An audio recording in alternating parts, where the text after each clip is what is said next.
Well, that's good news. Because we are live once again with another episode of Communal Brewing with Levi and Jason. Oh, I gotta turn my light on. Bam. Now you can see me Your better. what? My ring light I have right there. It lights me properly. I need a ring light. I have a spot. I have a big, heavy spot. And it makes my nose look shiny, and I don't like that. I need a ring light. Yeah. You'll have that. Look how shiny that one spot on my nose is. It's maddening. Yeah. But the nice thing is it does keep you employed during the Christmas season when you can guide Santa's sleigh, so that's good. You really think? Oh, want to hear my favorite Christmas joke? I would love to hear your favorite Christmas joke. How does Santa Claus deliver presents to every house on Christmas Eve? To every house on Christmas Eve? How does Santa Claus do it all in one night? I would assume cocaine. He skips the poor kids' houses. Oh.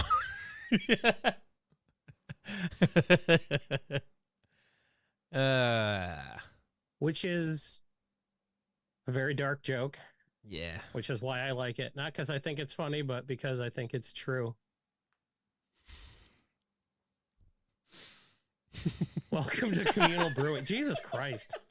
Why would we start the show that way? I don't know. Why did you start the show that way? That was stupid. Why did you do that? No. I should have said that was my 9-year-old's favorite joke. Welcome to Communal Brewing, where we make fun of poor kids. No, we don't. No, we don't. We don't do that. I told my daughter that joke, and she said, could we give poor kids presents on Christmas? And I said, yeah, there's places where you can go and get a thing off the tree and then bring it back wrapped, and they'll give it to those people. Yeah, that is a thing. We did that. So there you go. You're a bad person, not me. It's going to be one of those nights. It's going to be one of them streams. Yeah, but every time we start out like this, the deck is always really good. Honestly, we only crank out bangers when the stuff we're talking about is just pure chaos. Anyways, this week. Oh, we cracked it already. We don't like to do this. We don't like to show up to the stream with no idea what we're building, because then we don't know what to title the episode. Yeah. But at the same time, we don't want to have all of our good brewing ideas happen away from camera, because then we have to pretend to think of it again to have it be, compelling viewership, right? Yeah. And we just brewed too much of this deck in like 3 minutes before the cast. So anyways. I'm really excited about this, so I'm going to shut up before I tell you all the ideas. Let's let Levi take it away. Okay, so this is Rayami, First of the Fallen. 1 black, blue, and green. One, I don't know, black, green, and blue, who cares? Sultai. 5/4, if a non-token creature would die, exile that card with a blood counter on it instead. As long as an exiled creature card with a blood counter on it has flying. Larry wants to know, do you don't want to make it seem like you know what you guys are doing. Yeah. As long as an exiled creature card with a blood counter has flying, Rayami has flying. Same goes for every other keyword. Or most every other keyword now. So we actually came across this in a random commander search. We literally hit random a few times. Yeah. Yeah, I literally went to this function right here, random, and it popped up with Rayami, and I was like, this is kind of weird and exciting.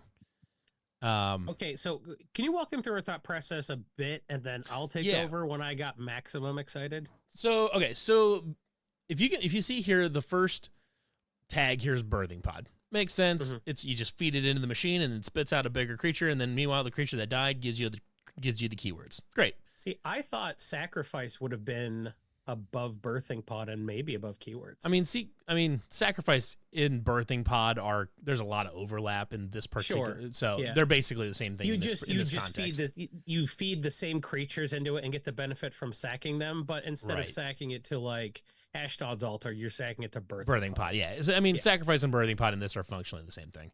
But I don't know if it was like just a quick offhand remark or something like that. Is like, so what's the easiest way to kill creatures? Like the legend rule? And I was like, well, I was joking. Yeah. And I was like, well, you could just go find a bunch of legends that have keyword soup on them and then make copies of them, and then you keep the copy, and then keep the copy, let the original die. You get to keep your legend, and you get the blood counter on it to get the keywords from it. What made me maximum excited about this idea was the fact that all the shittiest clones are good in this deck, and all of the $20 clones don't work. Hallelujah. Mm-hmm. I was getting a little bit bored with every time I had a cool idea. The best thing I could think to do with it was make a bunch of non-legendary copies of my commander. It's like, oh, I play a land, I deal them 80 damage with 20 Omnaths. Amazing. Yeah. But now we can play the shitty cheap clones that don't make it a non-legendary copy. You just make a copy and then let the original creature to die. Yeah, we want the original to die. 25-cent clone to kill our creature. Your sack outlet is the creature itself. The creature itself is its own sack outlet. So not only is this budget, because all of the clones we're going to be using are either cheap mana-wise or cheap money-wise, sometimes both. Both, yeah. Yeah. All the clones are going to be really bad. We're also going to play a bunch of keyword soup commanders that are just like kind of dumb and not really that useful. But if all they do is like provide us with a bunch more keywords to bash them with our Voltron commander, all of a sudden cheap commanders and cheap clones are better than the more playable stuff. So not only are we going to have to use EDH Rec to find all that garbage, it's going to be super affordable. And if you're playing along and you don't happen to win the drawing at the end of this stream, because remember, everybody, we are going to give away this deck. We're going to buy all the cards and mail them to you, a random person at the end of this stream. If you don't happen to win, this will be real easy to just go on Archidect, find our list, and get it from TCG Player, or put it in your card sphere once, or what have you. We will make it real convenient and cheap for you to get a deck that will honestly probably come in under $50 and will be fun to play. And thanks for the follow. Yeah, thanks to Biggie Lewis for the follow. My first inkling as far as like commanders we could look at was the Mimeoplasm, because the Mimeoplasm wants to dunk really good creatures into the graveyard and then exile them, or we just want to put them on the battlefield and then exile them. So that was kind of my thought as far as places we could start. Now, granted, Mimeoplasm it takes all abilities and not just keywords. So maybe you're gonna lose some keywords that you would ordinarily get, like Consuming Aberration is super cool effect that is awesome with the Mimeoplasm, but is not itself a keyword, so you can't really like take that. Yeah, the one limit to our commander is it cares the way it got into the graveyard. It needs to hit play and die. Yeah. So we can't just mill ourselves. We are going to need to draw and cast and copy these creatures. Is there anything that like... So it's not going to benefit us to have a really expensive mana cost thing and like make a copy of it, where it's not that kind of deck. We're going to have to play stuff that has a pretty decently low mana cost. Is there anything that pulls creatures out of the graveyard, gives them like haste for a turn, and then sacrifices them? Yeah, in red and black. Yes, we might need red for that. We need red for that, because I'm thinking like, oh, hang on, there are kind of like black reanimation spells. Well, that's what I was thinking about. Like, but it's all expensive. It's like stuff like Corpse Dance or. So it's all expensive, yeah. Yeah. I should turn the budget filter on. I'm just gonna take a quick spin through the Mimeoplasm just to see if there's any like interesting legends in here that we might. Because otherwise, I think we're gonna want to go through like the legends subtype within Sultai probably to just find legends. We're working with Sultai. Yeah, today, Sultai. Larry. So black, green, and blue. Bug, if you want to go that way.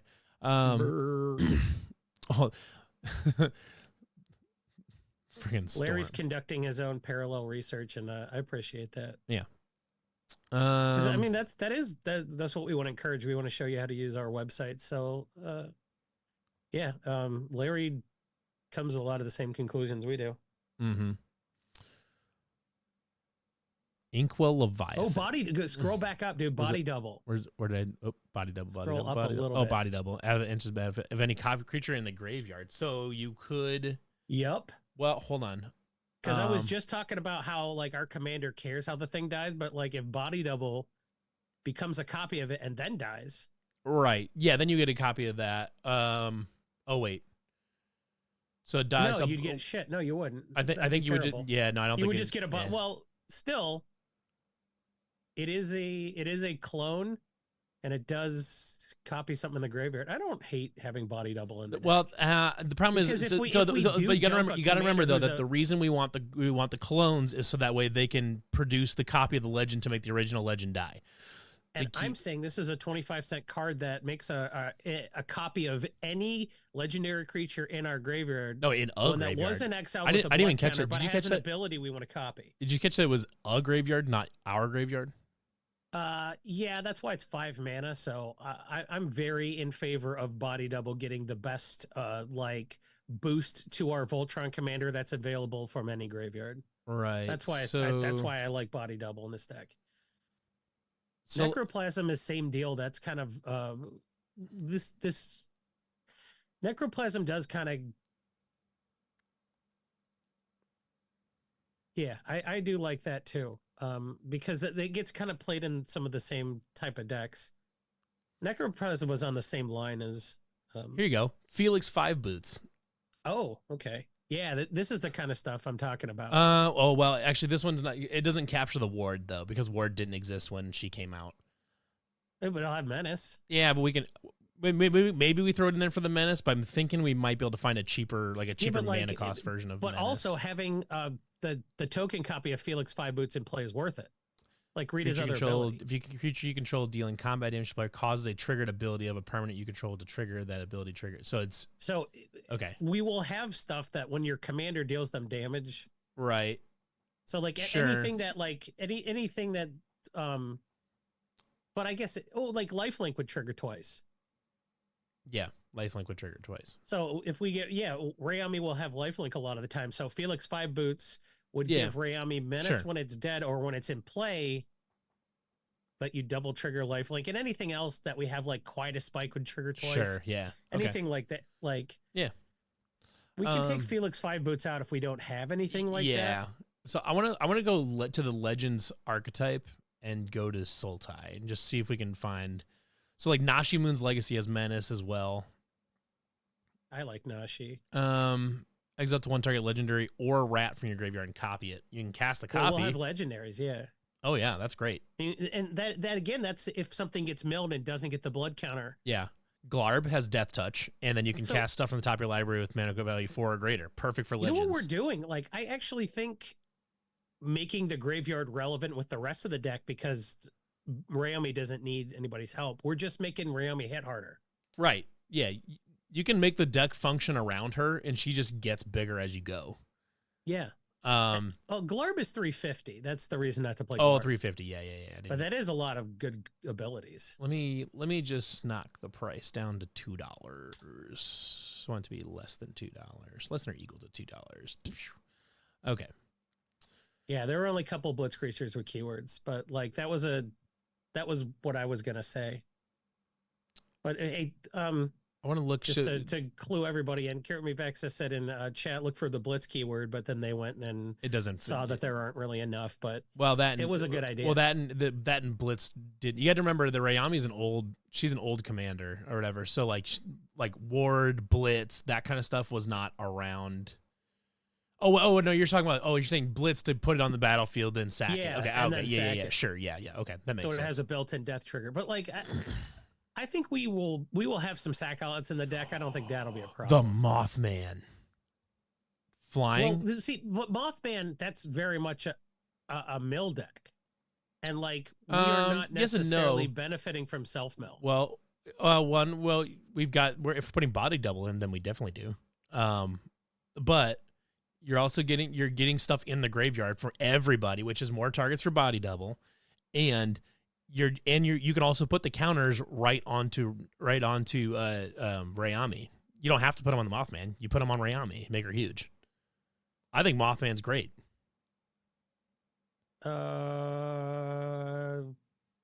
Yeah, okay. Yep, because you make a copy of Mothman to give Rayami flying, which is lit, and then the Mothman buffs Rayami. Yeah, okay. I can fuck with that, because we also added Nashi. We were just talking about how like stuff in your graveyard isn't gone forever. So yeah, absolutely, that's fine. Yep. And it's not that aggressive a self-mill card. If you No, don't put no. other rad counter stuff in, Mothman won't mill you. Yeah, it's not crazy. Okay, you convinced me. How about The master? let's see here. No. I was looking at Inga and Asika. That seems interesting. I know, like, she doesn't have any keywords to copy, but the master reanimates something out of a graveyard. so puts target creature in a graveyard that was milled this turn onto the battlefield in your control. So it's specifically from a mill, which like is good in the Mothman deck. No, but I just said I don't want to build around rad counters, and the master's only good if you're doing that. Right. How about Nashi Searcher in the Dark? She has Menace.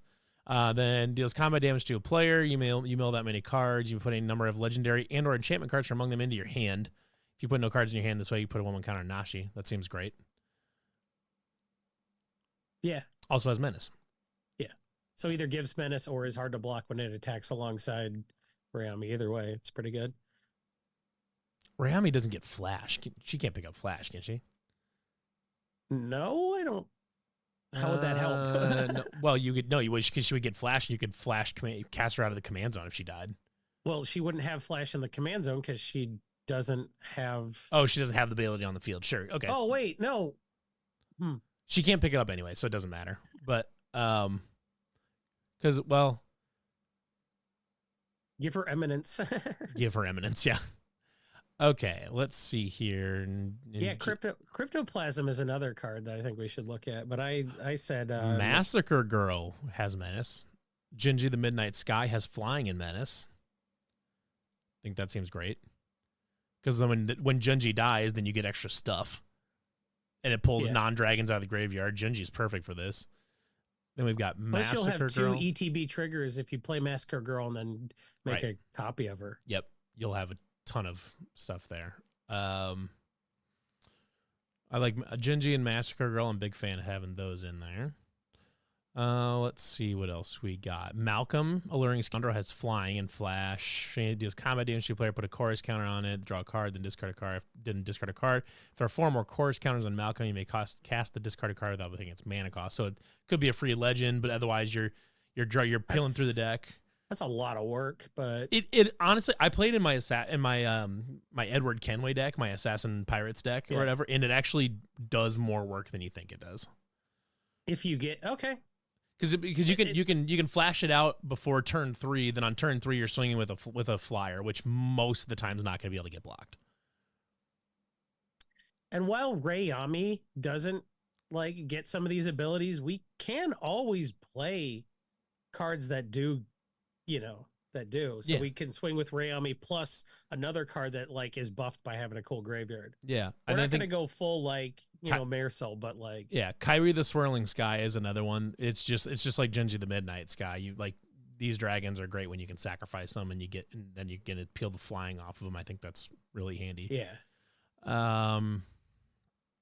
And these cards are all cool legendary cards that should get played more, but they're under $1 because they're just a little bit too slow for regular EDH. But Atris, I've never heard of this person. Atrix Oracle of Half Truths. Menace when Atris Oracle of Half Truths. That was my preview card, sir. Enters the battle. I don't doubt you, but I was not paying attention to the Magic the Gathering on the internet at that point in time. Oracle of Half Truths enters the battlefield. Target opponent looks at the top 3 cards of your library and separates them into a face-down pile and a face-up pile. Put 1 pile in your hand and the other into your graveyard. I think that seems really good. Yeah. Because when it enters, you do the thing, and then when you make a copy of it, you do the thing again. Mm-hmm. So anything with an ETB is going to get 2 ETBs. I think that's pretty saucy. Plus, it gives menace. Mm-hmm. I don't know why I sang it like that. I just somebody is using my terrible preview card, and it's me. Yeah,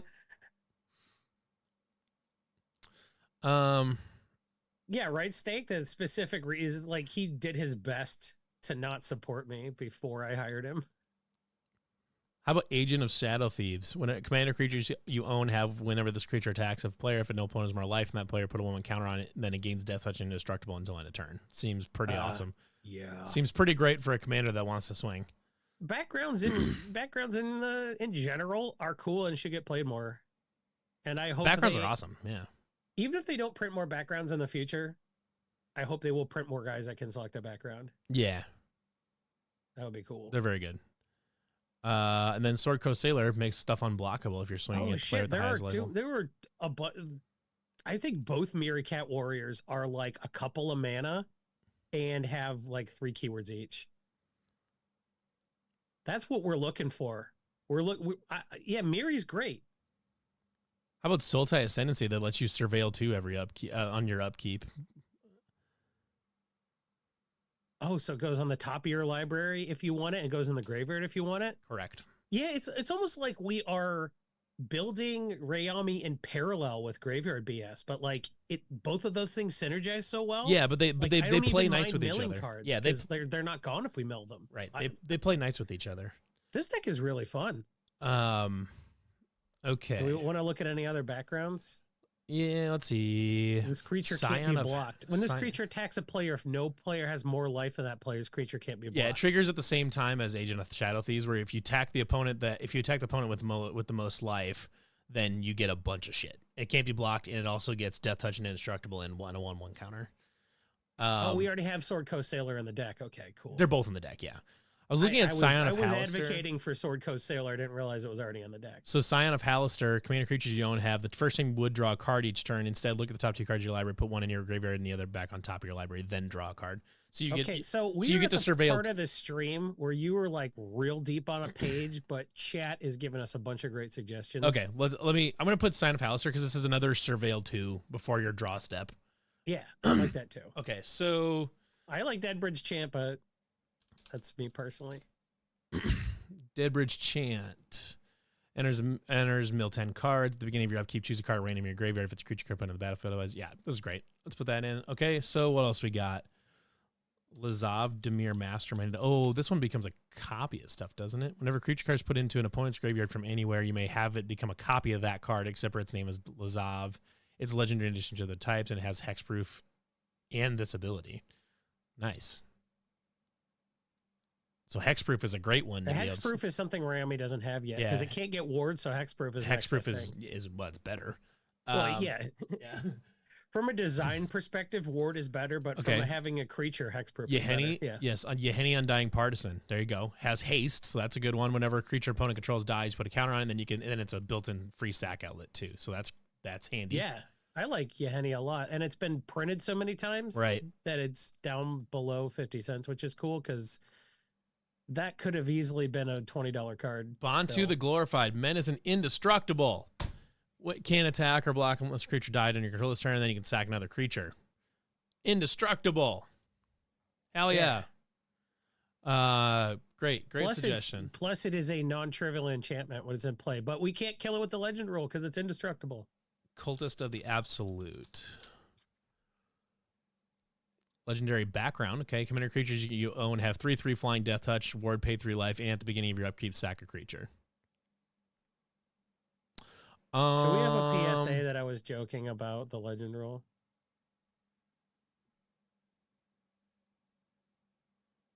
What? I said Bantu's indestructible, so you can't kill it with the legend rule. Yeah, you can. I was joking. Oh, I was gonna say. It's like, what are you talking about? Yeah, but I was joking, but then I was like, oh, people watching this stream will be like, oh, interesting. The only reason I'm hesitant on Cultist of the Absolute is that at the beginning of your upkeep, sack a creature. If Rayami is the only creature left on the battlefield, Rayami gets sacrificed. Yep. No thanks. Which I don't love that. Only a Sith deals in absolutes. See, now you're crossing. Now you're crossing streams. Being very funny and charming on my stream. Thank you. Very fun and charming. Okay. What else we got here? Muldrotha doesn't have any. She doesn't have any keywords. Let's look at some Marys. Okay. Yeah. Miri. There are 2. Miri Cat Warrior. For first strike, Forest Walk, and Vigilance. So you don't get the Forest Walk, but you do get the first strike and Vigilance. We'll throw it in. That might be. Could we pet card in Frog Mommy? Of course. Will we pet card in Frog Mommy? Of course not. Wait, what? First strike. Forest Walk. Actually, no, Forest Walk's not on Rayami. Forest Walk doesn't count. You get first strike and Vigilance, which is nice. The other This was Miri, all keywords. the other Miri is not going to be good because it's It's only no, first the black strike. Miri, the black one. There's a black Miri. There's a black Miri. The cursed. Oh yeah. Yeah. Oh yeah. It's Keyword like, soup, it's got baby. a shitload of keywords. Hell yeah, dude. Okay. Miri cat. I told you. Yeah. See, you need somebody who's been playing a Magic a long time. Oh, Wilson. There you go. Vigilance, reach, and trample. Miri the Curse was printed very recently again. So okay. Maybe Yeah. it's not that deep a cut. Wilson gets vigilance, reach, and trample. Yeah. Nuts. And Wilson's just a good companion. That's Tom Hanks. Glissa Sunslayer, first strike, and death touch. Love that. Oh, $4. That's tough. Nope. Not 2 days, Satan. Honestly, great card, but Kefnet. tough. We've had multiple people. Questing Beast. Why didn't I think of Questing Beast? Questing Beast is honestly one of the dumbest cards. It's $4 though. That sucks. Questing Beast is one of the dumbest cards ever made. Card Questing Beast into this dumb deck because honestly, what else that's are you gonna fine. play in EDH? Yeah, that's fine. Questing Beast is so hilariously stupid and broken. Let's if just we're play at it. $54, we'll see you Who later. gives a shit? Yeah. This is so dumb. Is it Yeah, put Seb? Is it Seb Sannon? Put that Jabberwocky bullshit in this deck. Yeah, I know. That's fine. Oh, wait, what am I thinking? Frog Mommy is what's her name? Actual name is it Seb Sunnin? Sun it's like Seneb? it's like Seb Sands. Fuck. Subsanin? There's no hyphen. How do we not? How do you not go to Aether Drift? Is it like sad? Is it like show people how to use EDH Rec to find? Wait, what did I go with? Oh, I just did Simic Manners. That was stupid. Ether Drift. Go to sets. You shut your mouth. All right, let's see here. Is like Sab Sonnen. See, we would have gotten there eventually. She's not even in the top like 20 commanders being built. How is that even possible? Sab Sunan. That's what it is right there. Reach, trample, indestructible. Oh, she's $5 though. Oof. That's why he said pet card. And I said no. I could pet card in Frog Mommy. You could pet card in Frog Mommy. I'm going to pet card her in for now. I'm going to pet card her in for now because I like Seb. Do you want our Voltron commander that attacks every turn to have reach? I want her to have trample and indestructible. You're going to let us flounder? What are you talking about? Glissa, the Trader. First strike and death touch. Whenever creature an opponent controls put into a graveyard, you can return that card. You can return an artifact from your graveyard to your hand. Don't necessarily care about that a ton, but it's $2 to get first strike and death touch. I'll pay $2 for Glissa the Trader. If we had more artifacts, it'd be even better. Like I liked Glissa the Trader if you had stuff like Neil Spellbomb. March of the World is. If she has Vigilance, Reach is great. All right, fine. See, I was just. Creatures you control have base power, toughness 6/6, and oozes whenever an opponent casts a spell. March of the World Ooze is like a generically decent card, but it doesn't synergize at all with this deck. It's $4. It's also $4, but it also just we have a $50 budget. It just doesn't really for the whole deck. Lele Wilson is already in the deck. Let's see here. Did we put Kefnet in? Oh, you're gonna let us flounder with the spelling of the name? Well. Was I doing that so people think I'm not a pervert? Kefnet's like only you? got flying. Maybe we were protesting too much. Kefnet's only got flying and it's 230 and doesn't really. No, Kefnet the Mindful. Oh, Kefnet the Mindful. There were 4 Kefnets, I think. I don't know. Flying and indestructible. Well, no, there are 4 Kefnet's cards. Yeah, flying and indestructible. That's great. Oh, so we could grab. There's the set of gods from Duskmorn. We could. Because there's a whole series of those. So there's a black one too. What's the black one? Is it? Hazret's red. Bantu. And we already grabbed Bantu. What am I thinking of the other one? Green. Who's green? Well, there green are 2 Bantus, right? There's gotta be more. Yeah, there's gotta be more than one Bantu. The green one was the archer. What's her name? Nylea. Nylea, yeah. I remembered her based on Bow of Nylea because when that card came out, Bouchard and I are both like, this is like the next Doom as I was GTAG. And then just people didn't want to do that shit. They just wanted to use the whip. Let's see. Nylea. Oh, Nylea, yeah, the other Nylea, not the $10 one. Oh, the $5 one? Jeez. So they're both like $5. Actually, that And one's they $10. only give indestructible also. They only give indestructible. Yeah. So Nightly is kind of bad in that one. Well, Oh, Ronus. Ronus is the one I was thinking of. oh, that's true. There was So another Ronus one, is indestructible and Death Touch. That's almost $4 though. There's another Ronus though. God Eternal Ronus. yeah. He's just Death Touch. He's also $6. Well, yeah, War of the Sparkhead Gods, stuff like okay, yeah. We should look at clones. why don't you just look at the subtype god then? Yeah, I guess I could. Why don't we just look at all the gods at once? Let's look at Instead gods of finding them individually in the in sets they're in. Sultai. Yeah. Let's look at gods in Sultai. Okay. There's a flying keyword there for 2 mana. That's not bad. At the beginning of your end step, you may exile an enchantment from your graveyard. If you do, make a zombie. We don't really care about that. Yeah, well, if the bad ones are bad because they don't have abilities and they're just good keyword soup, then that's fine. Yeah, they don't really like. There really isn't any keyword soups that we don't already have in. Well, that's fine. It was worth spending 2 seconds to go to this page and show people how to find it. Actually, Erebos the Blackhearted is 90. It's only indestructible, but he has an ability. Whenever another creature you control dies, you may pay 2 life. If you do, draw a card. That's not bad, especially it's a sack outlet also. It is a sack outlet, so I like that one in there. Cool. Okay, so Leyline of Singularity. Is this gonna be cheap enough? Oh, that gives everything the legend rule. Oh, yeah. Okay. Okay. So wait, no, but you could clone their creature. Oh no, the legend rule doesn't work that way anymore. Shit, it hasn't worked that way for 15 years. It's worked 2 ways differently since it worked that way, hasn't it? Shit. All right, never mind. It's been so long since it worked that way. That was 3 rules changes ago. Tell me more about F&M in 2005. Yeah, I'd say pretty soon you're going to be talking about how good just an Isamaru against 2 Sakura Tribe Elders. Yeah, pretty soon you're going to be start talking about like how good the show Married with Children is and stuff like that. That is a good show. It is a good show. I don't disagree with you. It is a good show, but that show has also been off the air for 20 years. Only 20? 15 anyways. Dude, King of the Hill's been off the air for 20 years. It's been a long time since anything was anything. I'm fine with throwing. It's $4 though. That kind of sucks. It's such a funny pet card though. It is a funny card.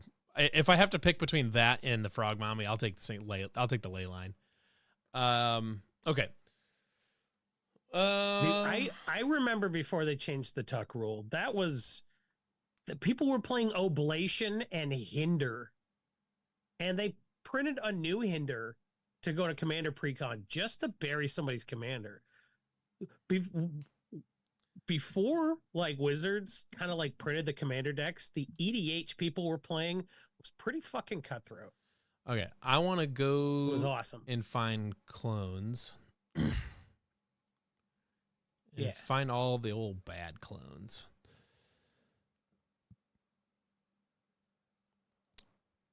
Wax and Shape Thief. It has flash even as to do that. That's actually really handy. Yeah. Stunt double. Bad clones, bad clones. Bad clones, bad clones. What you gonna do? Okay, so we've got Undercover Operative, except it enters with a shield counter on it. Sure, why not? Vizier of Many Faces, enters a copy of the battlefield, except for if it was... What about Phantasmal Image? We could do that. We also just put clone in.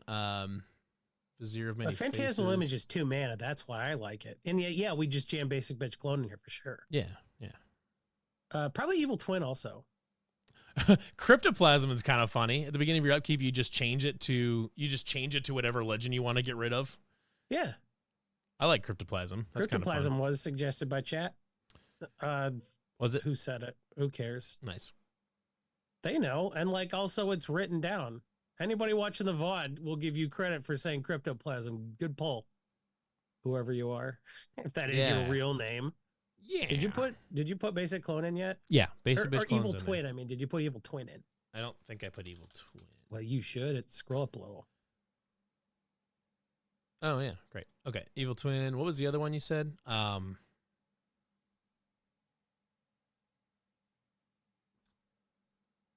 Phantasmal image. Yeah, Phantasmal Image.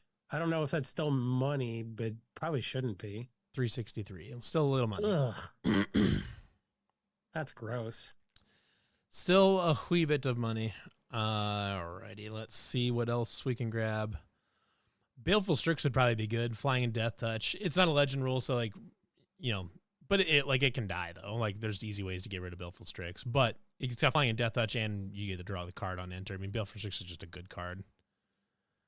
Are there non-red ways to like automatically make a copy of something? That's a pretty red ability, right? Sakashima's Protege is kind of cool. 6 mana, but it's got Flash and Cascade, and then you can have it enter the battlefield as a copy of any permanent enter the battlefield this turn. So it will be. Oh yeah, so it's either the card you cascade into or the card you're counterspelling. Essentially, I like it. Yeah, yeah, because you play it on their turn. Yeah. If they make something cool, you copy it unless you cascade into something better. I really do like that. Yeah.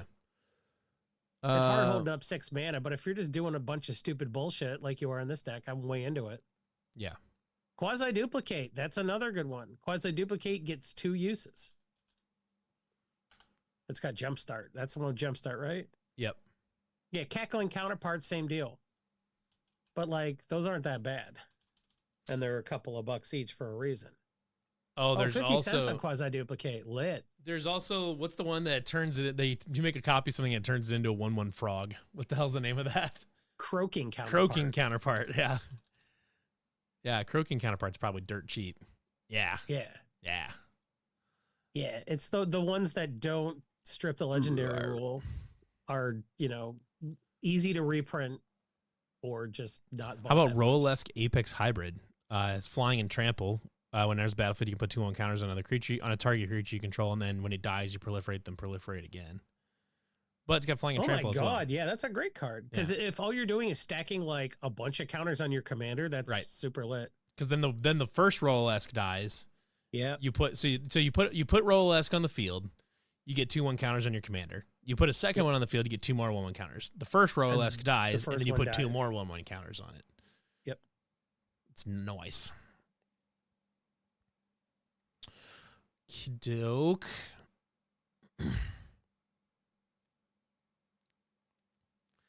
Let's see. We got. Oh, Imbolus's Clutches was one I was looking at. I thought was interesting because it turns you control an Grixis? No, it's just, or is that mono blue? It's just mono that's blue. The mono blue one. Yeah, you control any enchanted permanent, and then the enchanted permanent is legendary. I think I'm into this. Why? What does that do for us? You can grab somebody else's keyword soup thing and then make it legendary, sack it to the legend rule, and get your own.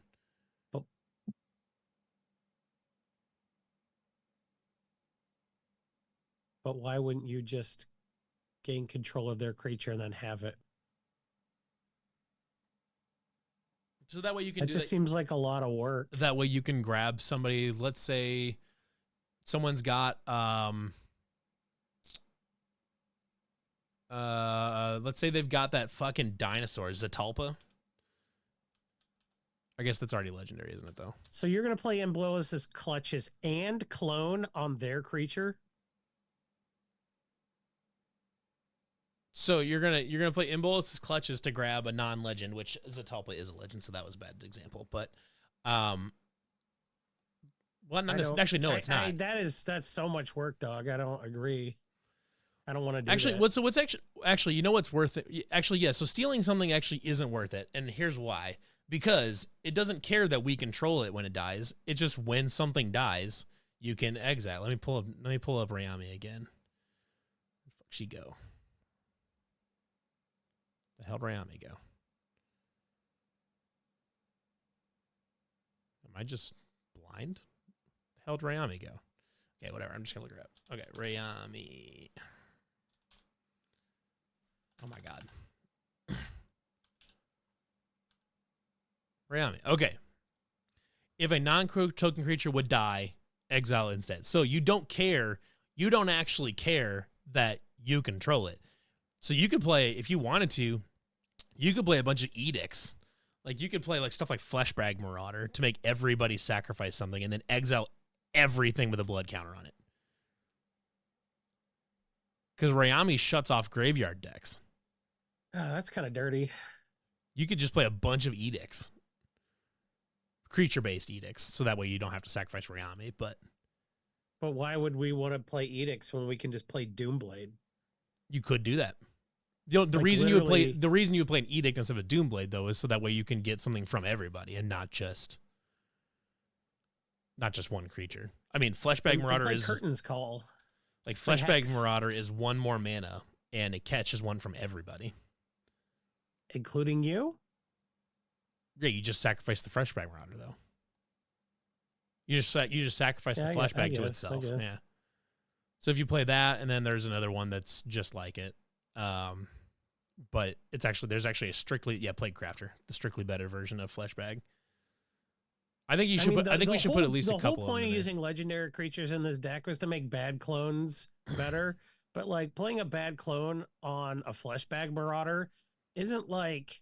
Well, you're not putting a non-bow. So, it's just so like you're not bad combo. You're not putting limited. You got to remember you're not putting a clone in. You're not cloning Fleshbag Marauder. You're putting Fleshbag Marauder down. You're sacking the Marauder to its own ability, and everybody else is sacking a creature. I get that. Right. I get that. So you're capturing 4 creatures right there with blood counters on it. So if you play a bunch of those, you can just take. You're hoping to like you can just take their board. Incidentally get keyword abilities from their creatures. You can control the board a little bit that way, so you can knock other people down just a little bit, and you can take their creatures and grab incidental keywords. I think creature-based edicts are really good in this. Yeah, that's fine. I'm not mad at it. A cursed Marauder enters the battlefield. Each player sacrifices a non-token creature, so it even gets. How did that get around? Like that's just way better than Fleshbag. Would Rayami need to stay exiled for Eater of Virtue to have all the keywords? Yeah, I think so. So, Eater of. Oh, Eater of Virtue. So you could give her all. Well, you don't. Eater of Virtue actually doesn't really matter in this deck because, well, I guess you could use Eater of Virtue to give those things to. Yeah, so she would need to stay exiled with it, but so you need to. So Eater of Virtue, Eater of Virtue is kind of a nombo in this deck because Eater of Virtue needs to exile cards on itself. So. Yeah. Like you're taking stuff away from Rayami to give it to Eater of Virtue, and you don't want to do that. You want to just dump everything into Rayami. So Eater of Virtue is a little counterproductive for what we want to do in this deck. Oh, are you thinking to have 2 Rayamis, maybe? Yeah. Well, but even if you have 2 Rayamis, they still both get the abilities. No, but like you have 1 Rayami, and then you have Rayami at home, which is just an Eater of Virtue wielding whatever. Oh well, yeah. So you make a copy of Rayami. You send your original commander to. You take a huge risk. You put it in the command zone. Well, you don't put it in your command zone. You have to exile it with a blood counter on it. So what you would have to do is like instead of sending it to, you can say it gets exiled, but instead of leaving it in that zone, you can put it in the command zone, right? No, or do you have to make the decision? You have to make the decision. So what you'd have to really roll the dice and say, I'm going to put Rayami herself in exile with a blood counter on it. I don't think, and then hope you keep your token. I don't think that's a thing. I don't think that's a good idea. The Animus? Oh, this might be a really good pick if the Animus does what I think it does. At the beginning of your end step, exile up to 1 target legendary creature card from a graveyard with a memory counter on it. Until your next turn, target legendary creature you control becomes a copy of target creature in exile with a memory counter on it. Activate only as a sorcery. Okay, so exile to 1 target creature from a graveyard with a memory counter on it. It's our graveyard. So anything gets in our graveyard without having been seen by Rayami is still in play with the Animus. And it also gives us the abilities of their creatures. Legendary, but still. So I do I'm questioning myself on the rules here though. So like if a clone dies, it's just the clone that's in the exile. It's not actually like what it was a copy of though, right? Because the whole point of playing clones is so that way we sack the original to put Yeah, in I think exile. when it's in exile, it's whatever's printed on the card. It's right? just the clone, yeah. So like, so the Animus isn't as good as I think. Is it not as good in this as I was thinking it was? Because let's say you make. But this is for stuffing. This is like completely separate from that. Like this is the stuff that we managed to get for Rayami is one thing, but like this is separate cards. The stuff that's in the graveyard that So you're saying Rayami to just never saw. You're saying to just, oh my gosh, Stone Coil Serpent is such a good. That's such a crazy suggestion. Oh, and you just play it. You just play it for 0. You just play it for 0. You cast it for 0, and it gets reach and trample. And does it get protection? Does Rayami grab protection? I don't remember that or not. Oh gosh, I can't even find it. No, because it wouldn't say. Oh yeah, it does say protection. Does it say protection? Rayami gets protection, so you get protection from multicolored. Wow! What a pull! Wow, that's crazy tech. That's crazy tech. That's insane. Because you don't even need to play it for 0. You could like play it as a regular creature if you felt could. Like it. It's like, but if you just worst wanted case to, scenario is it's. But if you wanted to, you could play it for 0 and just give Yeah. permanently give Rayami all of those keywords. That's a crazy good suggestion. Rayami doesn't specifically reference Shadow. So 0 mana to give her reach, trample, and protection from multicolored. That is wild. And it's not just till end of turn. It's forever she gets reach, trample, and protection from multicolored. Forever. That's sick. That's I love that nutty. a lot. Wow. Rayami does not grab Shadow. Nope. It needs to. Rayami First strike, double strike, death touch, hexproof, indestructible, lifelink, menace, protection, reach, trample, and vigilance, which I think would have been a good chunk of all the keywords printed at the time, besides like Bushido and stuff like that. I think if this card was printed today, now they're not going to do Shadow outside of like Tempest or like a Return to Tempest type. Yeah, like I think if Rayami were printed today, it would have all of those, and then maybe Discover and maybe Ward, but it's not gonna it's an old enough commander. It's not gonna pick up the new stuff, and they also aren't gonna throw those like very plain specific keywords in there. No, they shouldn't. I think everywhere that creatures had Shadow has been blown up, right? I don't know. Yeah. Argentum Masticore. Now everyone's trying to outdo each other with finding the best. First strike, protection from multicolored. At the beginning of your upkeep, sacrifice it unless you discard a card. When you discard this way, destroy target non-land permanent opponent controls. So either you can blow somebody else's stuff up that has, or you can sack it, or you can just sack it and give her first strike and protection from multicolored. That is hilarious. This is such a good card for our deck. But like, yeah, also like instead of having to cast our big creatures, we can just throw them in the yard and get like, yeah. Oh, I like that a lot. Yeah. Yeah. It's 5 mana, but like that's a pretty powerful card. Yeah. That's really good. Village Rites is a good idea. Mono Black Sidisi for surezies. Village Rites goes in a lot of black decks, probably all of them. But yeah. Okay, Sidisi, Undead Vizier, Death Touch. Ooh, she is $6. Oof. That's tough. Is Brood Tyrant cheap enough? Enters the battlefield or attacks, mill 3 cards. Whenever one or more creature cards are put into a graveyard from your library, put a 2/2 black zombie creature token in. I don't really like this very much. We're not really a self-mill deck. We're okay if things end up in our graveyard without them hitting the battlefield, but we're not actively trying for that necessarily. And you have to like mill stuff for Sidisi to be good. So we're not really trying to do that. The only thing that really does that is Mothman, but Mothman we're not really using in that way. Yeah. Night Incarnate. What is this? Night Incarnate.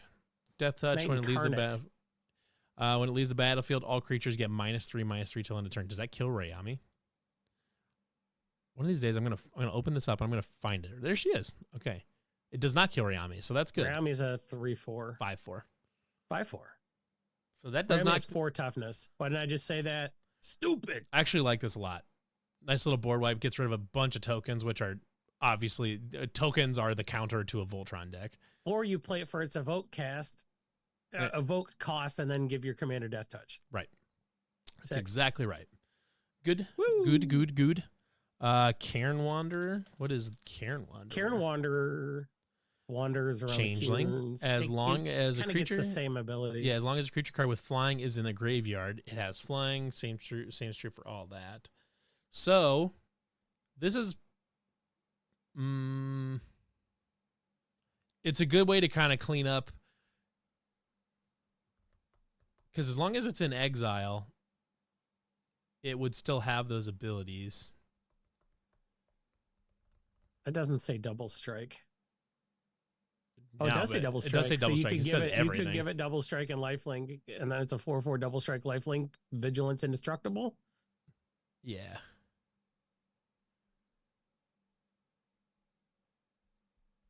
It does care about graveyard, and we are exiling stuff, but there will be times where things die and Rayami is not on the board. So when stuff ends up in the graveyard somehow, either via mill or Rayami's not on the board when it dies, whatever it is, Cairn grabs all of the other stuff that Rayami doesn't catch, which I think is good. Gold Vein Hydra is a good suggestion. Gold Vein Hydra is also $11. What? That's a terrible suggestion, you idiot. I don't even need to look that up because I am so confident that it's like $10.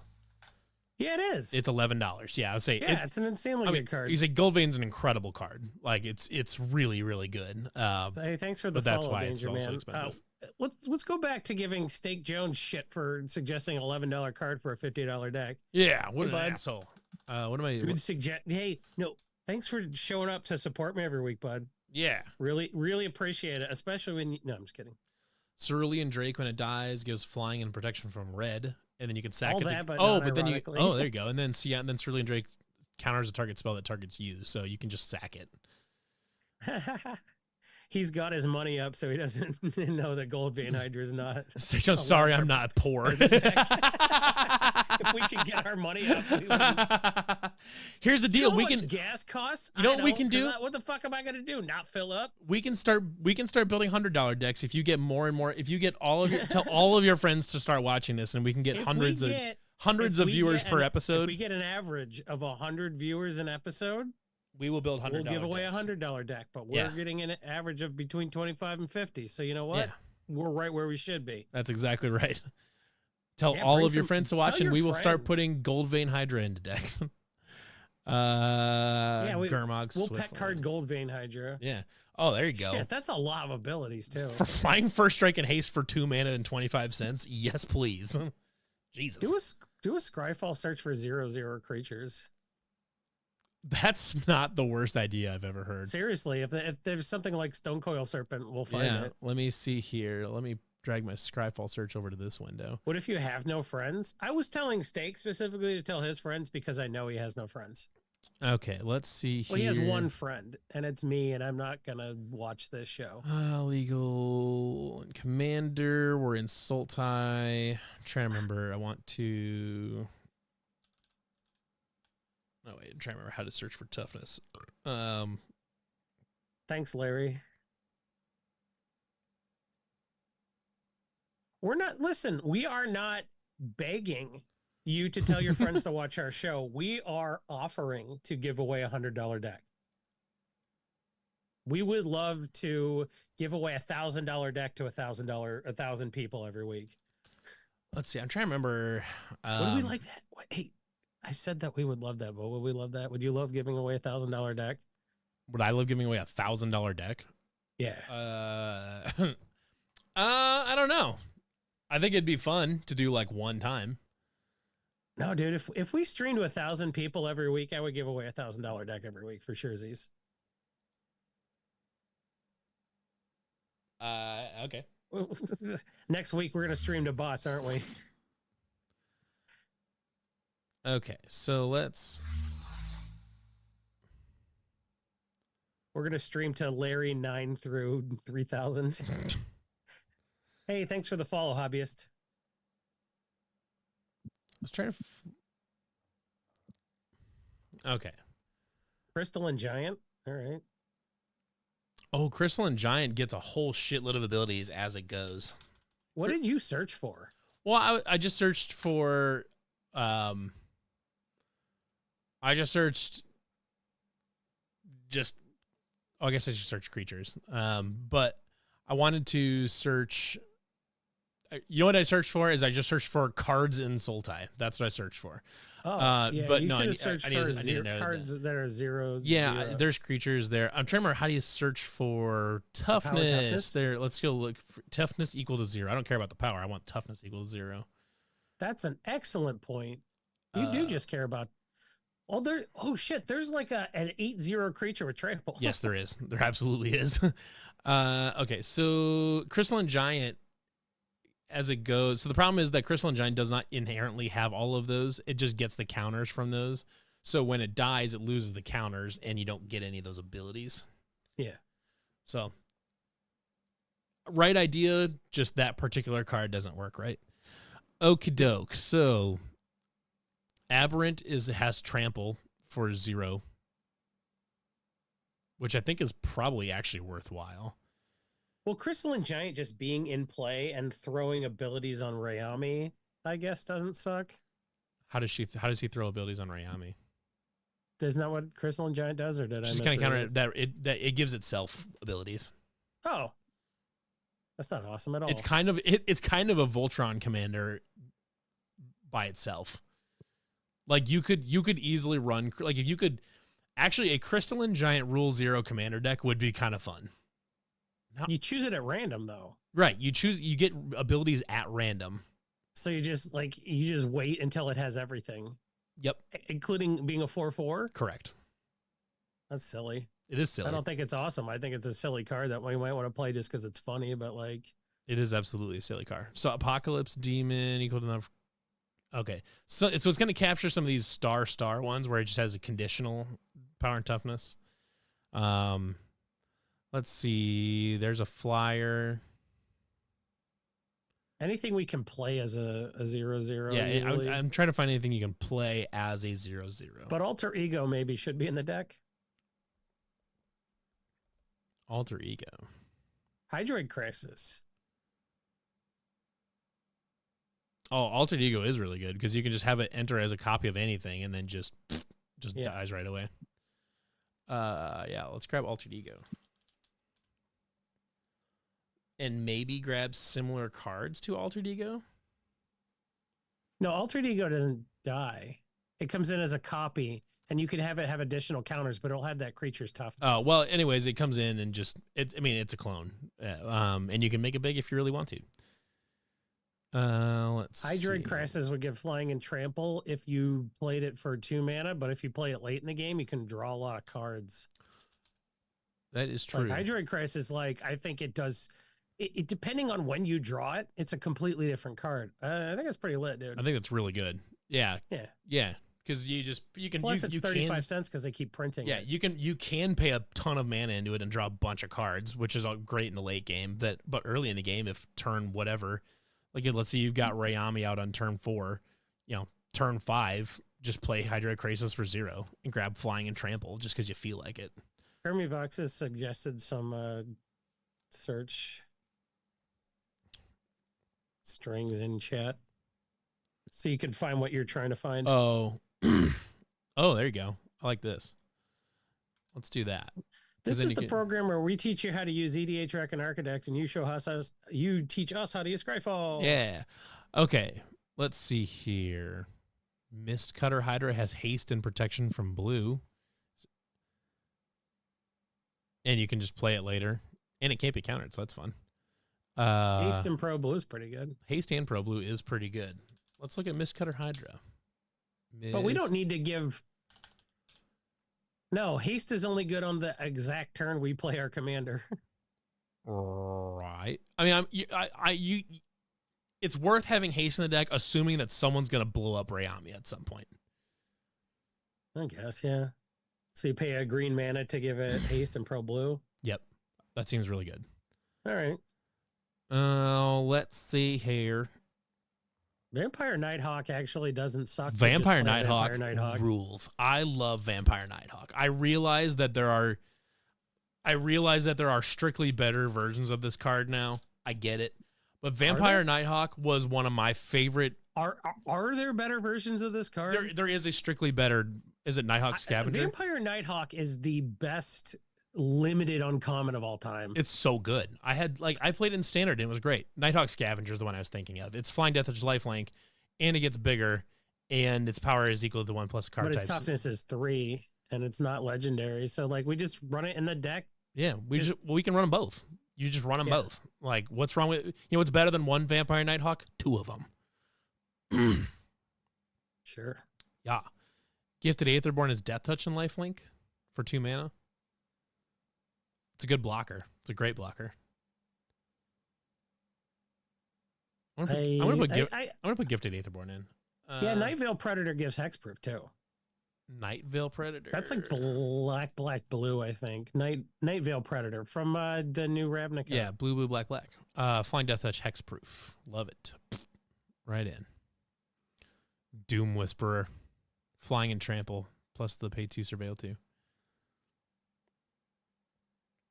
Honestly, I thought Doom Whisperer was going to be a more impactful Magic card. They did too. It was like their buy a box promo or whatever. Yeah. It's a good card, but it's not like unbelievable. They're like, this is as close to Grizzlebrand as we can give you. And people are like, this is not Grizzlebrand. This is not even close. You know what we should do? I want to look up. Actually, you know what? I don't even care about. I want to take out. Rayami doesn't specifically reference double strike, so Rayami can't get double strike. I'm gonna search just Sultai. I'm gonna search just Sultai with more than 2 keywords. That's a good idea. So Nyxborn Hydra has Bestow, fun, Reach and Trample. Enters the battlefield with X counters on it. Enchanted counter gets 1/1 for each one counter on Nyxborn Hydra and has Reach and Trample. What did I think that Rayami couldn't get double strike? So you can bestow Nyxborn Hydra onto Rayami to just hard code the Reach and Trample onto her. And because when Rayami dies, Nyxborn Hydra plops out on the battlefield as a 0/1 that you can use as a chump blocker. Or if Nyxborn Hydra just dies, then you get the Reach and Trample. If Rayami dies with the Nyxborn Hydra on it, the Hydra sticks around for you to replay Rayami and then try to get the Hydra killed. Right. Yeah. That's what I'm saying. It's like you get like 3 shots at getting the Nyxborn Hydra. Rayami does care about double strike, but there's nothing in Bug that can give it. I'm sure there's an artifact creature double strike, right? There's got to be. Bronze Guardian or something. Yeah. So let's see here. I want to see.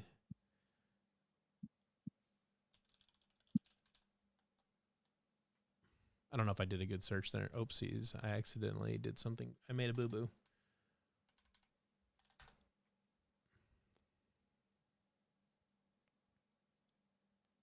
Oh, I realized I was just searching for X I was searching for stuff with X and the mana value.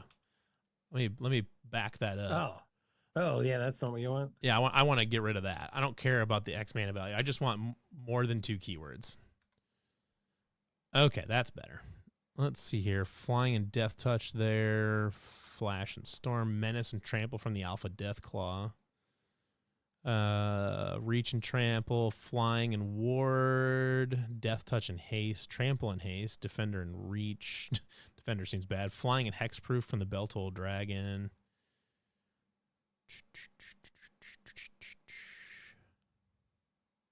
Bantu's already in the deck. Flash and Reach, Flying, Defender and Indestructible. But she doesn't pick up Defender, does she? Nope. So yeah, so if you find even if you find a Defender with good abilities, otherwise you don't really care that it's Defender. How many clone effects do we have? I want to say we've got probably 8-ish clone effects, something like that. Vigilance. Wow, you won't believe how few artifact creatures have double strike in not Bug. So I want to see.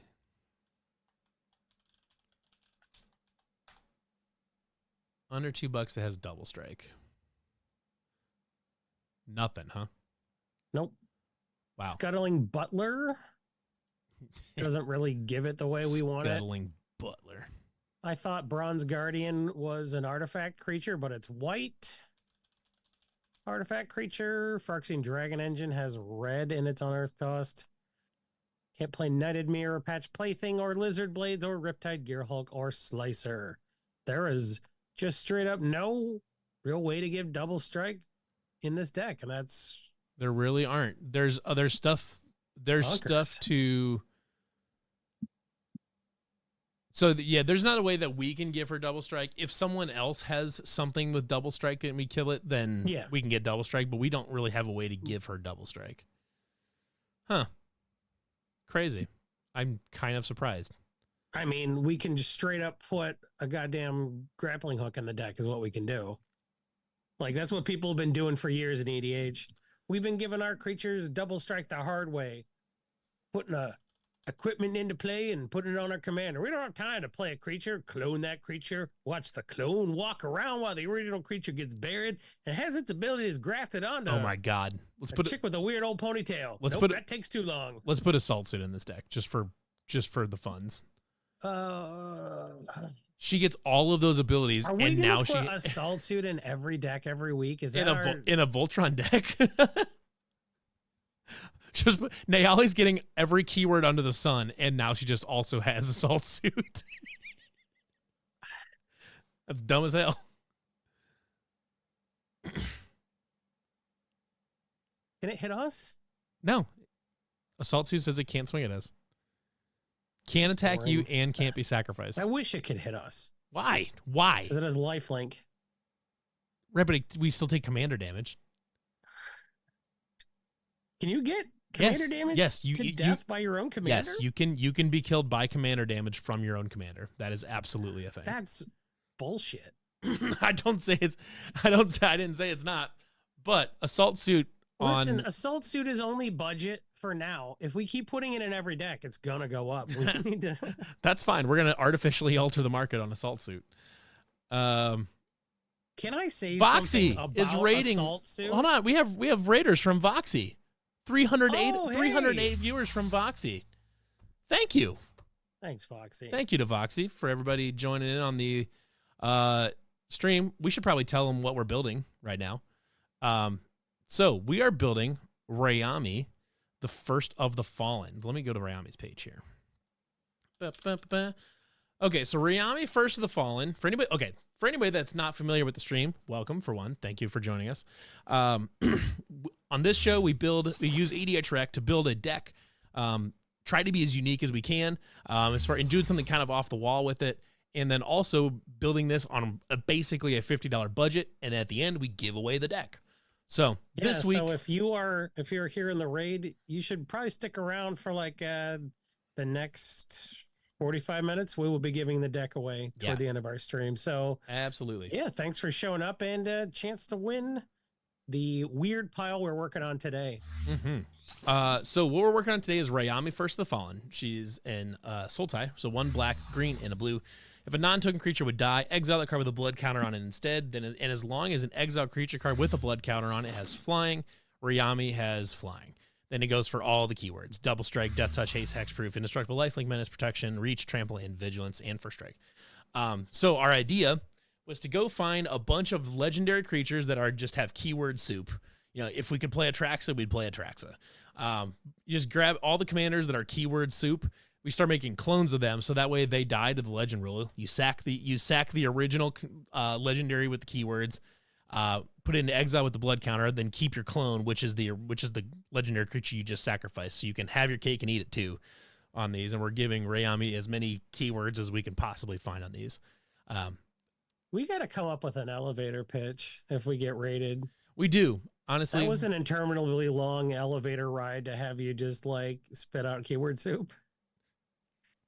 We should say this week we are making bad clones funny. We're making bad clones funny. Bad clones are funny in this deck. Bad legendary creatures. Actually, not last, and they're not bad. But well, I mean, clone is not the best clone, which is why it's right. Yeah. So we're making regular clone the best clone. I just realized the deck giveaway from last week is still on the screen, so people might think we already gave away the deck, which is not accurate. I got to remember to pull that off. So But yeah, Number Voyage won the deck last week. Okay, so but anyways, we have not given away the deck already this week. So we're at 58 cards currently with no real veggies in here except for like Village Rites. So we should probably grab some veggies. Yeah, well, we'll want to run some Voltron-y veggies too, because so far we're swinging with a 4/4 or 5/4 that has a bunch of keyword abilities, not much else. Right. Yeah. So which is especially disappointing because we can't really give it double strike. Oh my god, is this a Power Fist? It's $10. Damn it. It's not fair. That's not fair. This is bullshit. Every Fallout card is good. It was in a pre-con. Yeah. Why can't I run? Right. Damn. Oh man, the I really wanted Shroud to play. Armor, I really wanted to play Power the Fist. Silver Shroud Armor is so much better than like the cards people are playing in EDH, and I was just like, as a financier, but like, yeah, that's fine. That's probably a $2 card. Yeah, we should have seen it coming. Every card in Fallout is busted. It's really good. Yeah, Mole Drifter's not a bad. Like, is there anything else with Evoke? Maybe. Yeah. Well, Mole Drifter just like it's a Council of Soratami that gives our commander flying. So what's worth noting too is that it has a useful keyword on it. Thank you for the follow, Noel. And Jake Mizra. But you play Council of the Soratami. We missed a few follows, my guy. We missed all of them. Metal Bird, Black Knight. Did I miss one in the middle there? Oh, yeah, I did. I'm trying to find it. Thanks, Noel. Yeah, we said we will do a good job of keeping track of all the follows, and then Hitakiri Angel, Jake Mizra, Noel, Pappy Slappy 83. Thank you for the follow, everybody. Thank you. So let's see. I wish we could grab like those weird black ones like Fear and Shadow and stuff like that. That would be kind of funny. Murkrow Obsessive Theorist gives Flying and Vigilance. Whenever you surveil, put one counter on him. At the beginning of your end step, you may return. We are past the point where we can add more legendary creatures with keyword abilities. But why? Okay. But you know what happened? You went to Muldrifter's page and then you scrolled down and then you saw legendary creatures and you went, ooh, we can add these. That's exactly what happened. That's every week. Blatant Thievery, $1.43, but it's 4 blue for each opponent. Gain control of target permanent that player controls. It's only the permanent. So it's only the keyword abilities listed on Rayami, the card. So like it can get double strike, but it can't from anything in our deck. Yeah. So is it all keywords, just one? Yeah. So it's only the ones listed on the card.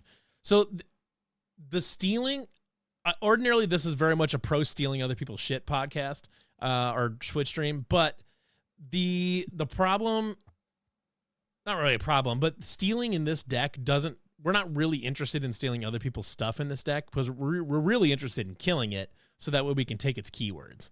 Yep. And even if you don't care, even if there's not like a good keyword on there, if there's some big, like really big time graveyard piece that they're trying to do, like, there's a green one when it dies, you go grab 7 mana worth of stuff. What am I thinking? Protean Hulk. So like I was just thinking selective adaptation was recommended in chat and I looked at it. It's not bad for 35 cents. Selective adaptation. 6 mana, so it's gonna be kind of like a mid-game thing, but like you get a creature in your hand. Oh, you just go find a bunch in the graveyard and one in your battlefield. Like that's pretty nuts. Sure, yeah. So not only do we get to steal things, but if, like, let's say something like a Protean Hulk dies, you get to exile it instead with Rayami. Let me pull up Rayami. So I would like more. So if a non-creature would die, you exile it instead. So like, not only is it useful for stealing keywords, but it's also good for basically shutting off graveyard decks. It's really, really handy. Yeah. This reminds me of my friend's Lurgoyf deck. Oh my god, is there like a Tarmogoyf thing in here that we care about? Probably not. No. I can't think of a single budget Goyf. Just put Finn in this thing, just so you can grab Death Touch and then just start putting poison counters on people. Finn the Fangbearer? Yeah. If he dies, you get Death Touch, and if he doesn't, Rayami, if she gets Death Touch from something else, then she starts doing poison counters,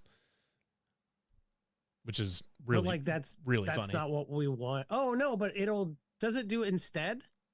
So whenever a creature you control deals combat damage to a player, that player gets 2 poison counters. It doesn't replace the damage. Whenever a creature with Death Touch. It's not just so it'd be the only creature with Death Touch in the deck. Well, not necessarily. We do have other legends with Death Touch in the deck, and other non-legends with Death Touch. Oh my God, Tarmogoyf is the cheapest one. Oh, that's brutal. Honestly, I think Finn is like kind of a really funny inclusion. But I don't, how often are you going to be able to do it? I don't know, but it's funny. See, now Chad is suggesting corrupted conviction. You Nighthawk, both of the Nighthawks have Death Touch. Oh my gosh, tangent. Man, you're a toxic co-host. Man, I kind of like Finn. I think Finn is funny in this deck. It's not funny. It just makes you bad. It's 2 mana. Okay. It's 2 mana. You get Death Touch, which is great. Listen, giving them poison counters is not good. How is it not good? Tell me how that's not good. We also have that. We have to hit them 5 times to kill them. No, we don't. Each person. We have that. What's the one in there that when he dies, you proliferate twice? Roalask? Yeah. Oh my God. No, Nighthawk's in here. Oh, we have two. We have 2 Nighthawks. We've got Baleful Strix. We've got a handful. We're at 49 creatures. We have multiple ways to give Rayami Death Touch. We have a number of ways to get death. Oh, you're just saying like you'll draw the Nighthawk and then play the Nighthawk and then attack with it and give him 2 poison counters? That's exactly right. Or they block it and then we give Rayami a bunch of keywords. I want to hit them with Rayami once and then they will die because Rayami has 21 power. Can we do that? We'll have to give her power somehow. But yeah, and we have no way to do that yet. No, we don't. No, not at all. That's why I was hoping for Power Fist. But we don't have that.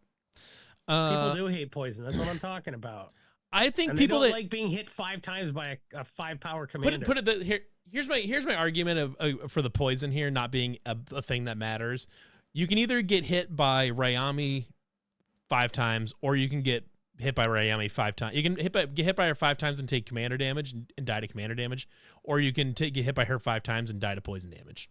I doesn't matter. I want to play a deck where our 15-point plan for success is hit a person with your commander 5 times and then do it to the other 2 people 5 times each. That's not a good 15-turn plan to win. It's not a good plan. That'll take 4 hours and 45 minutes. That's correct. That's correct. So we're giving her just an absolute pile of keywords, but we're not really making her that big. Which is why I think we're going to end up cutting about half the creatures we have in this deck and then putting some veggies in. We can cut some creatures. We're just going to go to Rayami Voltron and we're going to copy a ton of shit off that page. Well, we are actually easy to fix. We are actually at the point now where we typically do go take a spin through her page just to see if there's any obvious things that we missed. If you haven't seen this show before, and a lot of you haven't, thanks for sticking around. This is kind of a tutorial about how to use EDH and Architect and Scryfall too. We love Scryfall. We're being we're being very fair to Scryfall by using them as often as we use that site in real life. Yeah. So we're going to show how easy it is to make decks using our site, but right now we're gonna use Architect. That's our site. Yeah. So once we've got the deck, once we've got, you seemed like you were scrambling. I wasn't, but like. So basically, fine. Once we get to the deck to a point where we've got a decent chunk of it put together, then we throw it in Architect, kind of just see where we're at, where like our mana curve's at, our mana distribution, things like that. See if we've got just like a huge number of some kind of card, which. We've got 49 creatures in the deck, certainly, so some of these are going to get cut. But then we can just see where we're at, what we need, what parts of this we still need, if we need ramp or we need some draw, whatever it is. This, like I said, typically we do, Moxfield. Moxfield, is a great site. Architect is part of the Space Cow group, which is, EDH and Card Sphere and Commander's Herald and Commander Spellbook and all this. But Moxfield is a good site. If you use Moxfield, that's fine. We're not mad at you. We're not mad at you. It's a good site. So that's just kind of what we're doing. Use Tapped Out. Don't use Tapped Out. We are very professional. So ordinarily, we have a great relationship with every other site that's technically a competitor. Right. So also don't use Tapped Out. Yeah. So we're just at the point now where we're gonna look through. We're going to look through their page, through Rayami's page just to see if other people found something super obvious that we didn't. Now, keep in mind, these are going to be from these cards are going to be mostly from these tags, from these most common archetypes, so Birthing Pod and stuff like that. We're going a little bit different route, so not all of these are necessarily good for the deck. I mean, they've got, some of these are keyword soup, which is great. Protection from non-spirit creatures is kind of hilarious. But protection from creatures is a keyword also. Right. We have protection from blue and a couple of instances of protection from multicolored. I like a 1 toughness. Oh, is that like 5 mana? It's like 5 mana. Yeah, it's too much mana for just that little thing. Now, if you were playing it in a Birthing Pod deck and you could just get rid of it and then go up to a 6 mana creature and also get protection from creatures, great, awesome card. I think at this point you need to go to the Voltron page because we need to figure out how people are. If there's like a good way to kill people, with that's not a bad idea. That has a ton of abilities. Yeah, so I think we should go straight to the Voltron page, and you're not allowed to look at any creatures, Mister. We have 50 creatures in this deck. We have to cut creatures. Don't add any creatures.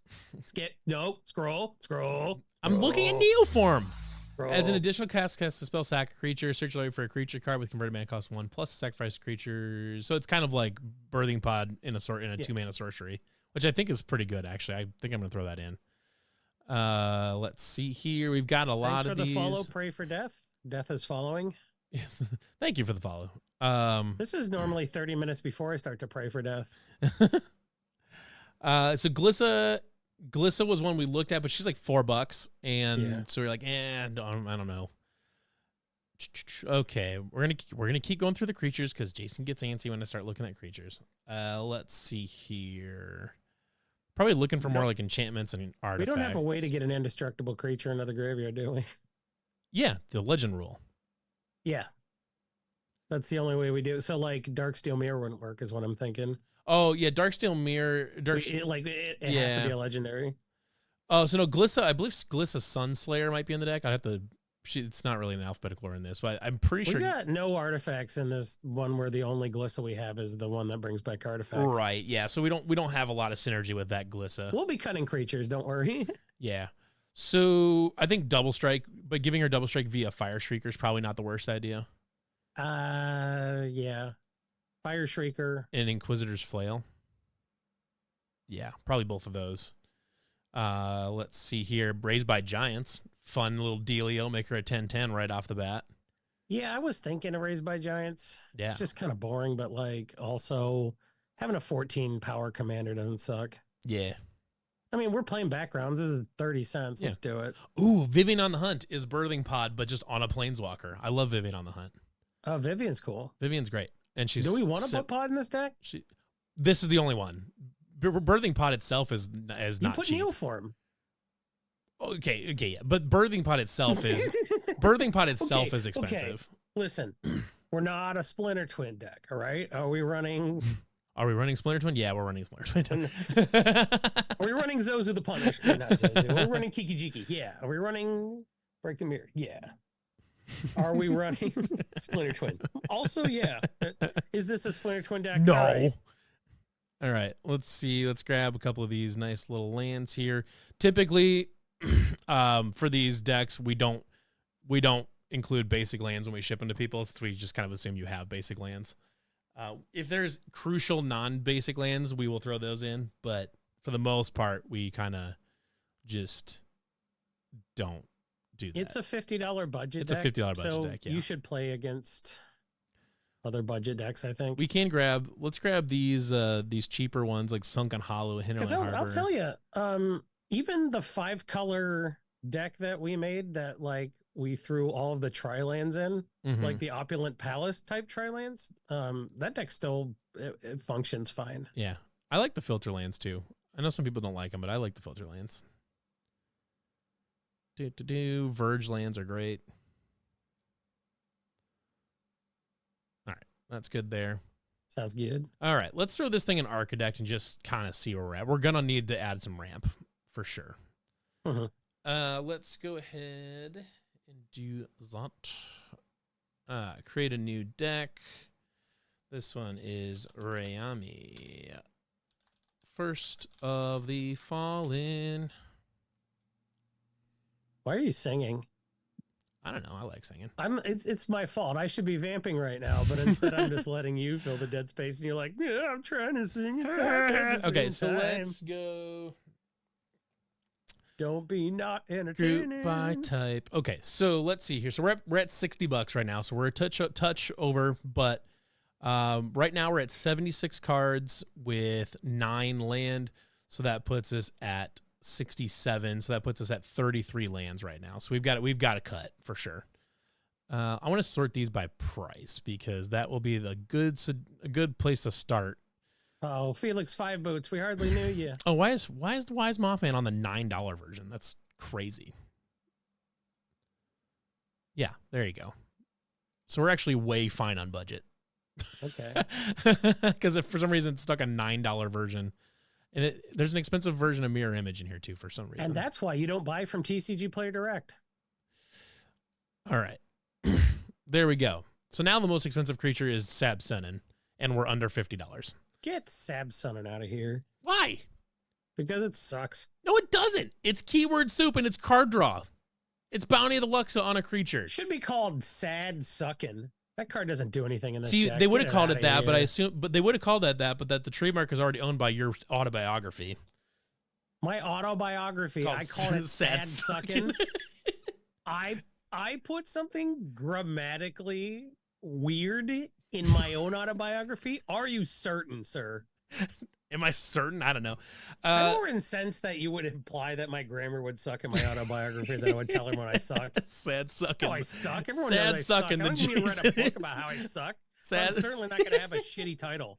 Sad sucking, the Jason autobiography. Who would publish that? I took that to a second person. They're like, "Are you sure about this title?" I went, "Yep." Send it. And they're like, "All right." Sad sucking. It's a life.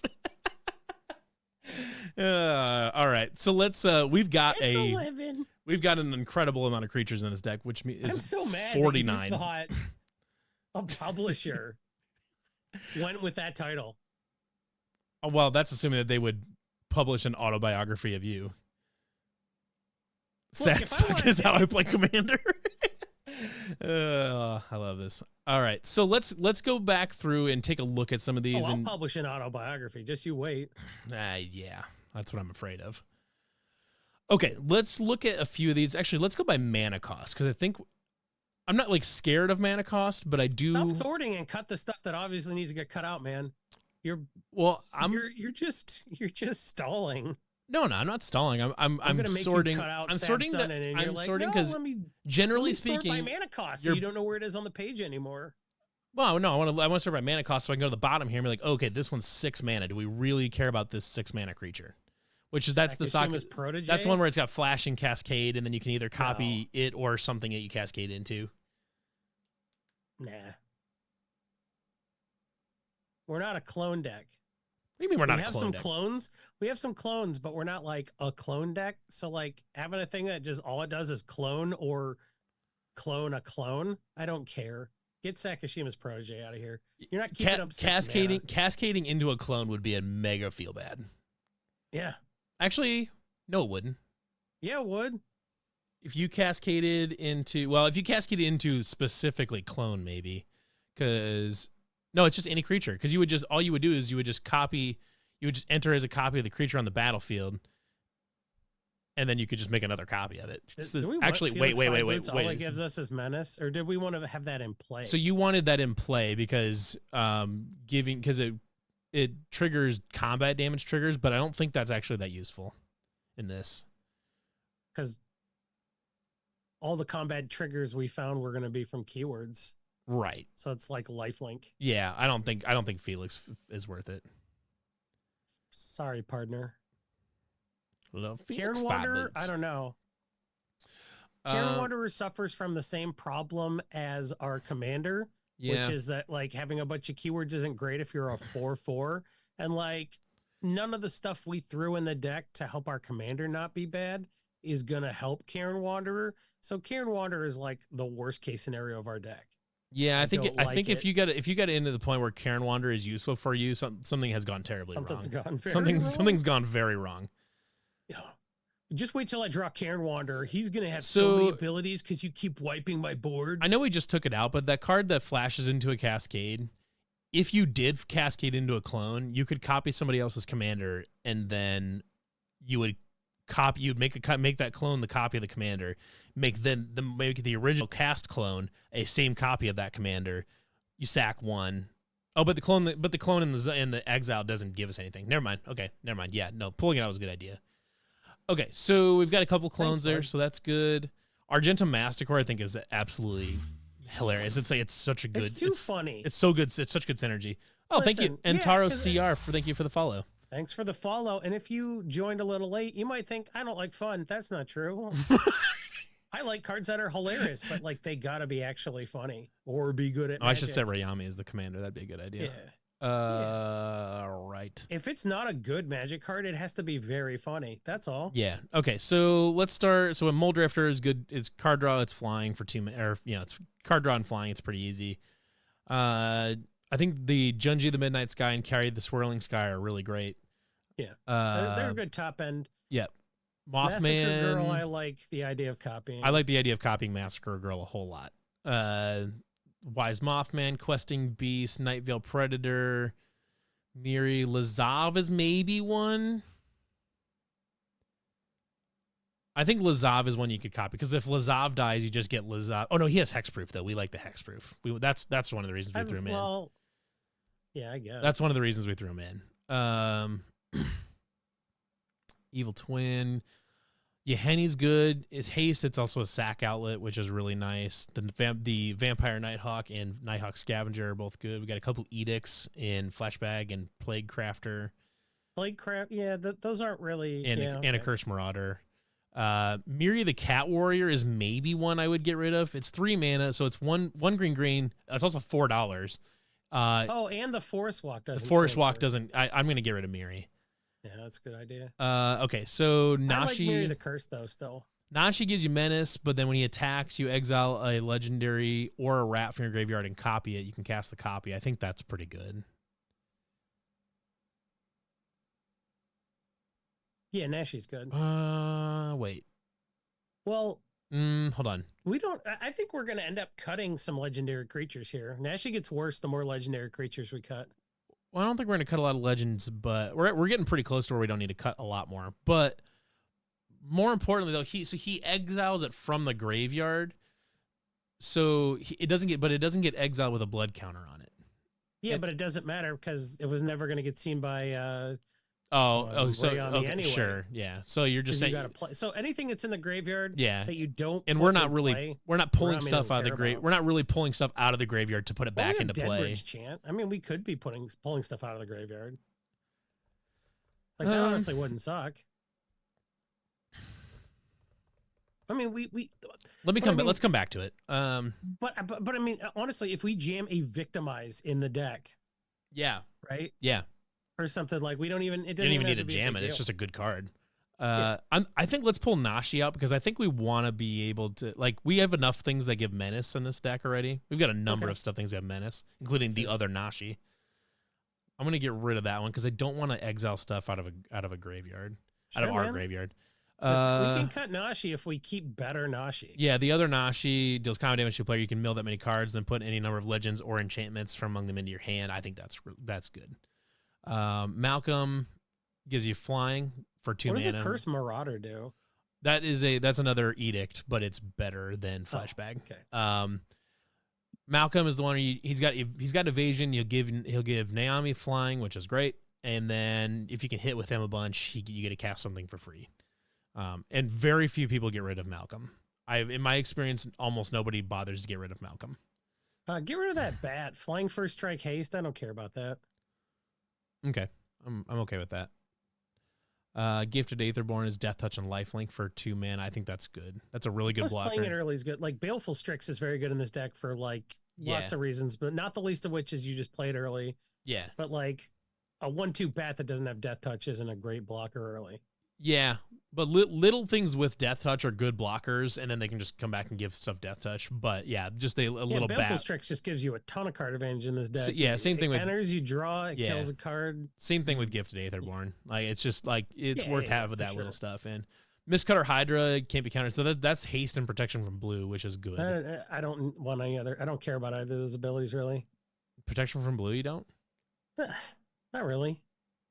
I mean, that saves you from Giving a creature pro blue as a sorcery is, I don't know. Why not give it protection from creatures or something? Or like, well, the reason, one, it gives you protection from blue creatures, but then two, it also gives you I get that. It gives you but, like, protection from stuff like Imprisoned in the Moon and bounce stuff. I guess. I think that's worthwhile. I'm not that like desperate to cut creatures that we need to throw that on the bus. That's fine. Stonecoil Serpent is maybe the single best card in this deck right now. 0 mana to just get reach, trample, and protection from multicolored, which is nuts. Yeah, I wish there were more creatures with multiple keyword abilities like that we could play as a 0 mana 0/0, but it turns out there really aren't. So currently we are at 39 lands, which is pretty good. We still need to kill them. We still need. Oh, we're gonna grab a Victimize for one. Yeah, we just don't have enough non-creatures. We also need to grab Victimize. We don't have a lot of ramp in here. Also, we need some ramp. So isn't there a green-black thing that like? Oh, we don't want to mill necessarily. We don't want to like. What am I thinking of? The mill. green-black thing that either is like a mana dork or it can mill you. Like Molt Tinder. No, it might even be from like a recent set. Are you thinking of the only Poison Dart Frog? I mean, Poison Dart Frog does have reach. We could. PDF actually doesn't suck in this deck. Poison Dart Frog doesn't suck in any deck. It gives our commander Death Touch. It does give our commander. We might have to bug him. No, I won't give a Death Touch. Because it doesn't just have Death Touch. You can. Oh no! It has reach. But it also. I don't care about reach. It's a mana dork. It's a good blocker. Oh, White of the Reliquary is not a bad. Right of the Reliquary? White of the Reliquary. Oh my god. It's WIGHT. Yeah. Yeah. White of the Reliquary. Vigilance gets 1/1 for each creature card in your graveyard. Sacrifice another creature. Search your library for a land. Put it on the battlefield. I like that a whole lot. I do too. It's the white choice. Nicely done. All right. So now we've gone the other direction and we've added creatures. Yeah, but we added a good creature. We did add a good creature. For a reason other than its keyword. And by the way, White of the Reliquary gives our commander vigilance, which makes reach relevant again. Darksteel Sentinel. Darksteel Sentinel 6 mana, so yeah, 6 mana flash vigilance. We don't want a Darksteel Sentinel good blocker. We want like a 1 mana 1/1 Death Touch Scorpion good blocker. What's that? Is it Pitfall Viper? I don't want to play that card. It's like a Viper or something like that. Let's play some artifacts. No more creatures, people. Yeah, we don't need more. Yeah. Okay. So we need. I put a couple mana rocks in. Signet, Felwar Stone. What did I just say? Signet and Felwar Stone. What? Dreamscape Artist is not blue ramp. It is like, don't you wish you could discard a card to play hero in a deck that probably has green in it? Ornithopter of Paradise. I do not like Dreamscape Artist. Ornithopter of Paradise is not the worst idea. Nice little any color mana dork, and then if it dies, you just get flying for Rayami. That's actually a really good idea. Well, Bird of Paradise is like $10. Yeah, but who doesn't just have a Bird of Paradise? $8. I actually didn't for a long time. Oh my god, it's my favorite Magic card. Can you see in the background of my? Not on purpose. No, you can't. It's being covered by this. Here, let me lean this out of the way. You can see my Bird of the Paradise. Vile Entomber. We need to stop, guys. We need to stop getting fucking creatures to put in this thing. I said no more creatures, and then everybody suggested creatures except Dr. Skyclad's second suggestion. Yeah. Okay. So we need to stop putting creatures in the deck. 73, and anyway, I moved the thing, and you could see my Bird of Paradise print. It's my favorite card. So put it in the deck. Cool. We're at 36 lands. How much money? Can we pet card an $8 bird in there? We actually can. Your creature was ramp. That's not good ramp. We actually legitimately... Oh, you said Ornithopter. That's true. We legitimately actually have room for a Bird of Paradise. I'm just kidding, though. Don't put... We're not putting Birds of Paradise in this deck. Dr. Scott hit. I'm just kidding, man. I feel bad because like I give chat shit and they're like, but we're good chats, and I was like, oh, you are good. I'm sorry. I was just trying to tease you, my babies. Oh yeah, and we have ley line of singularity in there to make everything legendary. Oh my god, we do. It's hysterical. That's stupid. It's really I'm funny. glad we're doing that. It's incredibly funny. All right, let's see. What did I say we're at now? We're at 36 lands currently, so we probably need to pull a couple cards out. Actually, what's our mana curve look like? Oh, Sylvan Carry added. That's not a bad suggestion. 3.34. Oh, that's got hexproof. 3.34. That's not bad. And it's probably better than a creature that's in the deck right now. Yeah. Yeah, Defender hexproof is really great. Okay, so I like Sylvan Caryatid. Plus, it's. I think we need a full. It's not just ramp; it's fixing. I think we need to pull out 3 cards to get to 38 lands. I think we need to add some more ways to kill them. To kill what? To kill them. I don't want to have to hit them. Kill 5 what? times. Opponents. To kill opponents. I mean, they'll kill each other. Oh, that's a good point. Yeah, let's just let them kill each other. This deck is honestly. When we started, we were very excited about it, and then we had to build a whole ass deck. But now that the deck's almost built, I'm very excited again about playing bad clones to. Yeah. This is very funny. It is extremely funny. All right, let's cut 3 cards. I like a lot of our creatures, though. That's kind of the problem. Enchantments. Deborah's Chant, maybe? Deborah's Chant mills us quite a bit. If we're not doing graveyard stuff, 10 cards is a lot to get milled, but yeah, but like it puts shit back in your hand. No, it puts shit back in your. It puts creatures onto the battlefield. Yeah, which is better. It is at random, so that's maybe a bummer. But if it's in our graveyard, we probably want it in the first place. Sometimes get a land back. Let's cut that. Yeah, that's an easy for 6, cut. Especially because at 6 mana, you want to be pulling like good stuff out of your graveyard. Buddy, I know all about Deborah's Chant. Right. I bought like 500 copies of that pre-order for like 25 cents each, and like it went up to 10 at one point, but it was real tough trying to get out of them. Right. Excuse me. But that was a weird time when you could do shit like that. 2 more cards we got to pull out. No, leave the artifacts alone, probably. I think we can probably leave the artifacts. Enchantments, we've got Raised by Giants, Leyline, Sultai Ascendancy, Sword Coast Sailor, Scion of Hollister, and Age of Shadow Thieves. You want all of those. I think you want all of them. So Raised by Giants is how you start really winning the game. What about the commander or the let's cut the commander. What? Yeah, cut the commander. Planeswalker. Vivian, she's a birthing pod. You can mill cards and you can mill 5 and put any number of creature cards milled this way into your hand. So she puts creatures in your hand and she has a birthing pod ability on her. I think you really want Vivian. Okay. She's just really good. Cerulean Drake, I think probably stays. Just because if you just use it to counter a spell, it seems good. It's worth noting that you can only sack it to counter spell targeting you. Targets you. So exactly. if nobody's targeting you with a spell, you can't sack it because there's nothing. Oh no, then we can't sacrifice a creature to give our commander protection from red. I don't want to do that anyway. I think we can cut Cerulean Drake. Okay. I mean, it's got flying. I guess we've got a lot of flying stuff in this deck already. We've got a lot of flying. I'm gonna cut Cerulean Drake. Okay, so we need. We got 72. We've got 37 lands. Let's cut 1 more.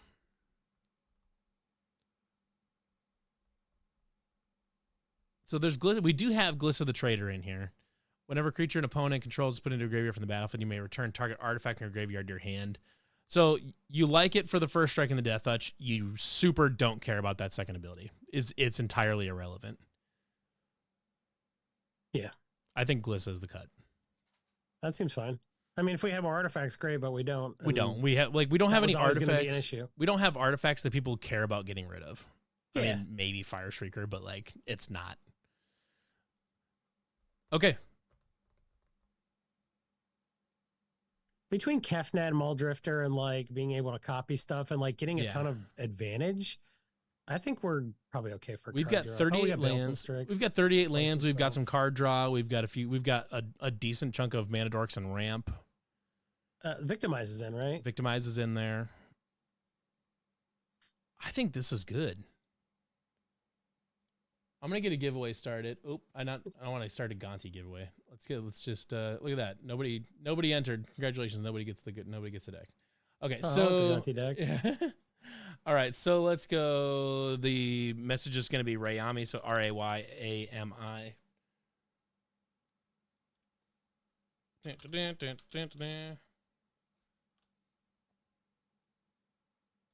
All right, giveaway is going to get started right now.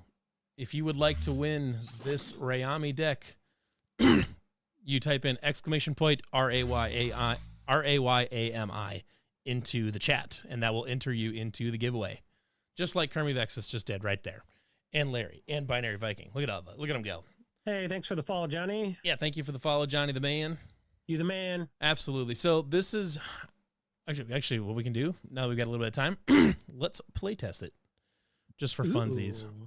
Just to show off our gorgeous playtester and architect. We've got 39 lands, so guess what? We can just do a nice 13 split of islands, swamps, and forests, just because I don't feel like doing the math on actually adjusting. But we have more lands. You're not going to add 39 lands, are you?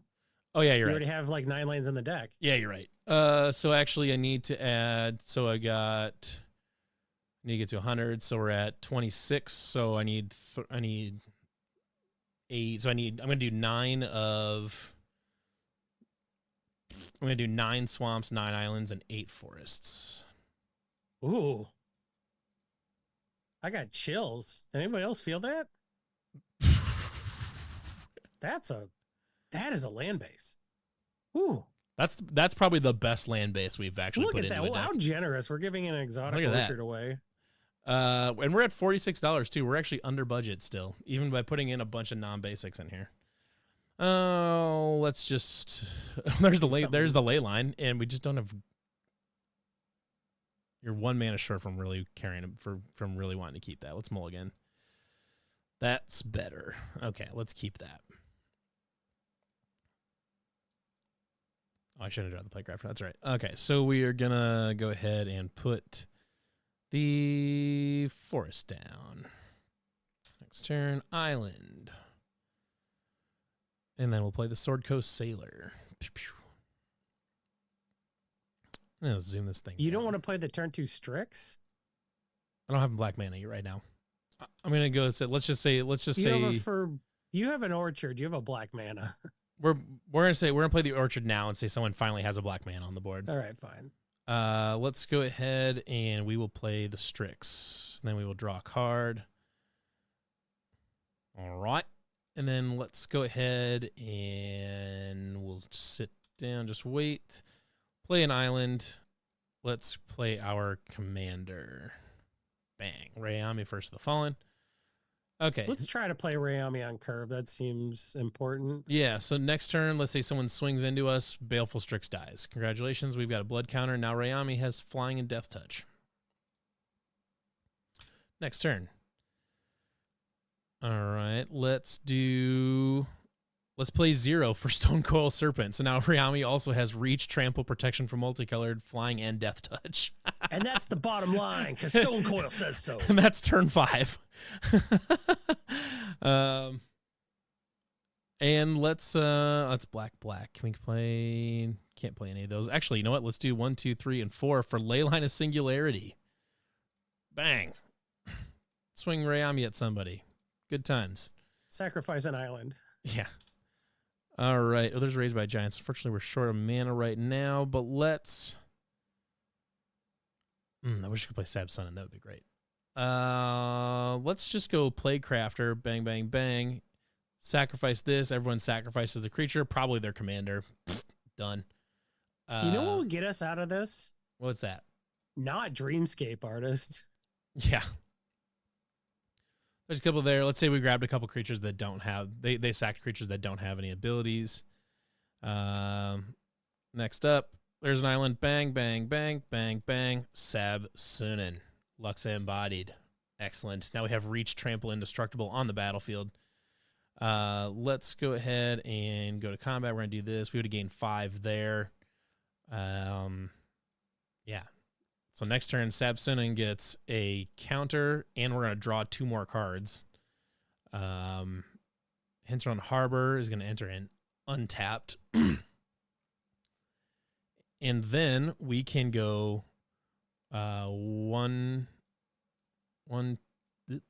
2, 3, and we will play Mirror Image as a copy of Sabsunin. When Sabsunin, this is just the playtester on Architect. When Sabsunin dies, she will get exiled. So now our commander has reach, trample, indestructible, protection from multicolored, flying, and death touch. If you've never used Architect, this is, you just click the button on the top right that says playtester, and you can mess around like this. We put a lot of work into it. We like it. So this deck, we're cruising now. We're getting counters. We're drawing cards with our copy of Sabsunin. We're doing all sorts of crazy stuff now. So let's start a new one. All right, we've got all of our colors. We've got Quasi Duplicate, Wax, and Shape Thief. I think we're good here. Let's keep that. And remember, not everyone's entered the drawing yet, so just if you have not entered the drawing Rayami, yet, like you see in chat, anybody can win. We'll ship just about anywhere. We saying we'll ship outside the U.S., right? We have shipped decks to Canada, New Zealand, and Portugal. New Zealand must have sucked. It was a little difficult. I won't lie. It was a little tricky. All right, let's play an island. I think we're done on there for now. Let's go next turn. Let's play a swamp. We'll go 1, 2, Forest Sword Coast Sailor. I need something to do during this period, right? Next we go there. I can't talk. Forest 1, 2, 3, 4. Should I do something visual or Rayami silently? if you really want. All right, let's do that. Let's go ahead and swamp 1, 2, 3, 4, 5 for the Muldrifter. Enters. We'll draw 2 cards. We'll swing Rayami, even though she has nothing. Actually, she has no abilities. Let's not swing Rayami. Actually, we can, because we can just swing at the opponent with most life, and Sorko Sailor blocks her. Right. Then I think we are good there. I can always make fun of, yeah. Next turn, we can go swamp. If he makes any major play mistakes, I don't know. Yeah, I guess you run the Muldrifter out there as a Muldrifter. It just feels bad. Like everyone's doing a bunch of bullshit, and then you pay 5 mana 6 to play a Muldrifter past the turn, and then it's 15 minutes until it's your turn again. Yeah. Like on turn 5, I want to be doing something other than tapping out for a stupid fish, man. Yeah. You'd prefer to not do that, but here we are. Kyrie the Swirling Sky. And then we'll swing at somebody for unblockable. Next turn. I like how I read that in chat. I was like, make fun of Levi's plays. I'm not going to do that. And as I swivel my head, I'm like, you played a goddamn Muldrifter. So you know what? Yahenni is there. So now we can sack Kyrie. When that happens, he's going to get a 1/1 counter. No, that's when opponent controls dies. So he's not going to get a 1 counter. He's going to get indestructible though. But Kyrie dies, so you can return a number of non-land permanents, mana value 6 or less to their owner's hand. So you can bounce a bunch of stuff, or you can mill 6 and return 2 instant sorceries from your graveyard to your hand. We're just going to bounce their stuff. But now Rayami has flying. Huzzah! And then we can... What's that Hydroid Crisis? It's not the worst idea. 1, 2, 3, 4, 5. You know... Yeah. Paying 5 mana and playing 1 card and doing nothing but paying 5 mana to draw a couple of cards was so good. Let's do it again. Oh, you don't get stuff back since... Wait, what? Oh, yeah, what's Exile? It says you don't get the Kyrie... Oh, that's a good point. Because it doesn't actually die. So Junji and Kyrie won't actually die. I forgot about that. So why don't we take those? Yeah, let's pull those out of the deck. That's a good point. This is why we play Tails. Thank you, Dor, for picking that up. So Junji and Kyrie are just bad flying in this deck. So what else do we Okay, so now we need any death triggers don't matter, which that's fine. There isn't anything. Do we have any other death triggers? Let's just check. I don't think we've got anything else that says like when they'd be good if we sacked them to Vivian. They would be good if we sacked them to Vivian, but no. But even then, wait, hold on. Is Rayami a? Oh, so it automatically gets exiled no matter what. So there isn't any like May thing where you can just let it die. So you know what is card draw? One Woolly Beast Tracker. When that enters, you search your library for a creature card with death touch, hexproof, reach, or trample. What is it name? One Woolly Beast Tracker. Ooh. MWON. One Woolly Beast Tracker. Okay, look at that. One green when enters, search battle library for a creature with death touch, hexproof, reach, or trample, and reveal it. Shuffle your library and put that card on top of it. Interesting. Yeah.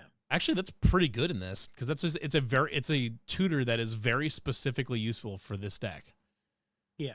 Yeah. Okay. Also, Leyline Prowler has death touch and lifelink, but it's also a mana dork. I think if we're gonna run Vampire Nighthawk, Leyline Prowler's quite good. Yeah, in that. Leyline Prowler is good. Okay. I think those were our only two when this thing dies triggers. Yep. I think that was I it. think so. Yeah. Well, let's do a little more play test and maybe we'll find something. Yeah. Okay. So let's go. Let's play test here. Green, black, green. We got all sorts of mana. Let's keep that. I know we're a little heavy on mana, but that's okay. Let's play the basin. Oh, we do have a deck history feature. So if you wanted to put back in something you took out, that's an easy way to do it. Yeah. Play the Felwar Stone. Next turn, let's play a forest. Go bang, bang, bang, bang. Rayami. Next turn, forests. Let's grab Yahenni. 1, 2, 3 for Yahenni. Okay, I think we're okay there. Let's swing at Rayami. Someone's probably got to be open. We'll swing Rayami. Next turn. Oh, God, we were drawing so much land. Swamp. Let's go 1, 2, 3 for Mirror Image. We'll make a copy of Yahenni. Yahenni will die. We'll do that. So this is Yahenni here. But we have haste now. We can swing Rayami. That's fine. Next turn, Massacre Girl. Why would you sack Rayami just to give a creature that's been in play for 3 turns haste? Huh? Why would you get rid of Yahenni just to give haste to our commander? To make sure that we always have that ability for the next time it gets blown up. I guess. Sure. Because if she gets blown up, then getting rid of Yahenni doesn't matter. So like no matter what, you have to do it. All right.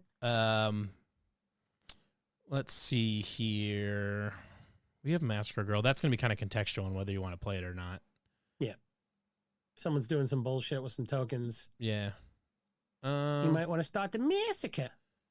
Which actually it works out okay though, because with Yahenni's on 2, but if as long as there is a one toughness thing on the board, he's gonna get a counter and just keep climbing up basically. As long as stuff keeps dying, yeah, that's actually that's nice synergy there. As long as something keeps dying, Yahenni is essentially invulnerable to Massacre Girl because as long as something dies, he's always going to have one more toughness. One more toughness. Yeah. He's always going to have one more toughness than he needs. And if something isn't dying, Massacre Girl doesn't trigger again. So Yahenni is essentially invulnerable to Massacre Girl. That's fun synergy. So let's just play Massacre Girl, assuming that we've got something we can hit with it. We'll do that stuff there. Yeah. So, okay.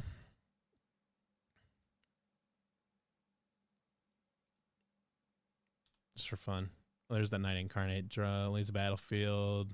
All creatures get -3/-3. Okay. All right. I think we've got something here. Part of this is going to be dependent a little bit on what other people are playing too, whether what you can copy, what you can make them sack, and stuff like that too. So Rayami gets better as you get other people's stuff in exile with blood counters on it. So, all right, I think we're pretty much good here. Oh, I only have 97 cards in here. What did I do wrong? Oh, I'm short on lands. And okay, so looks like we've got. When do you want to do the drawing, Dog? Yeah, we're gonna do it right now.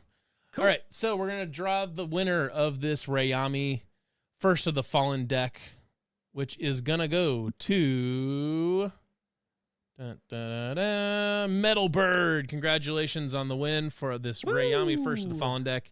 I will be sending you a message very shortly, and we will go ahead and I also, when I send you this message here, like right now, I want to get from you a shipping address so that we can mail the deck to you.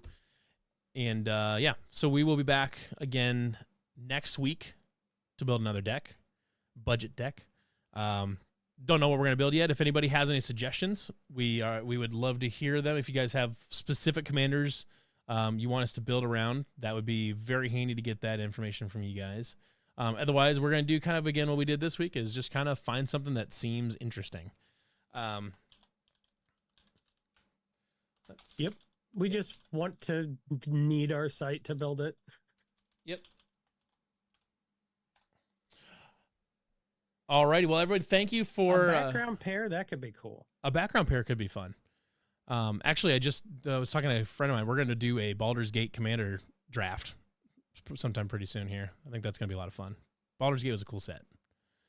So everybody, thank you for watching. Any of the people that came over from Voxy's stream, thank you for sticking around. I hope you guys enjoyed it. Hope you guys come back again. We do this every single Sunday, 6 p.m. Central Time, 7 p.m. Eastern. If you're not in those two time zones, do the math yourself, because I'm not your dad. And we're every week we build a $50 commander deck and we give it away. Once in a great while, we get a wild hair and we do a $100 deck, or we give away 2 decks or something like that. But for the most part, the formula is we build something fun and unique for $50, and then we give it away, and it's a good time. Jason and I each have a few decks that we've built on this stream, and a few of them do real good. Curvex says my dad can't do math. Well, I didn't. Not sure what to tell you there. So like with that 3-dog deck, I know you didn't get to play with it because I left it in the car for MagicCon. Yeah, thanks for absolutely nothing. But that 3-dog deck is really good. But I did play you with that Liberty Prime deck, which was also fun and good. So Assault Suit is a band-aid we slap on a deck that isn't quite sparking joy, and that kind of makes me think you could put Assault Suit in any deck. Yeah, I think you can. But Assault Suit and Liberty Prime is explicitly funny because it just gets around the energy thing, which is hilarious. So everybody, thank you for watching. Thank you for any of Voxy's viewers that stuck around to watch this. Hope you guys enjoy this and come back for future ones. Like I said, we give away a deck every week. Sometimes we give away more than that. Tell new people about this stream. We're really trying to make Magic feel less stressful for new people. Absolutely. Magic is a very hard card game, and EDH is a very hard sub format. It's a terrible way to teach a new player to play Magic, except it's the most fun. Everyone wants to play EDH, help them with their triggers. Absolutely. It's a big collaborative thing. So we want to make that feel less scary to a new player. So if somebody's new, please tell them about EDH Rec, all of our websites. Tell them about this stream. Tell them about the EDH Rec cast. Our whole job is to make this format seem less scary. So anybody that you think could benefit from that, let them know. And hey, if they would benefit from winning a free $50 deck after hanging out with us, that's cool too. Thanks for the follow, hugs, and roses. Thanks for the watches, everybody. Absolutely. And I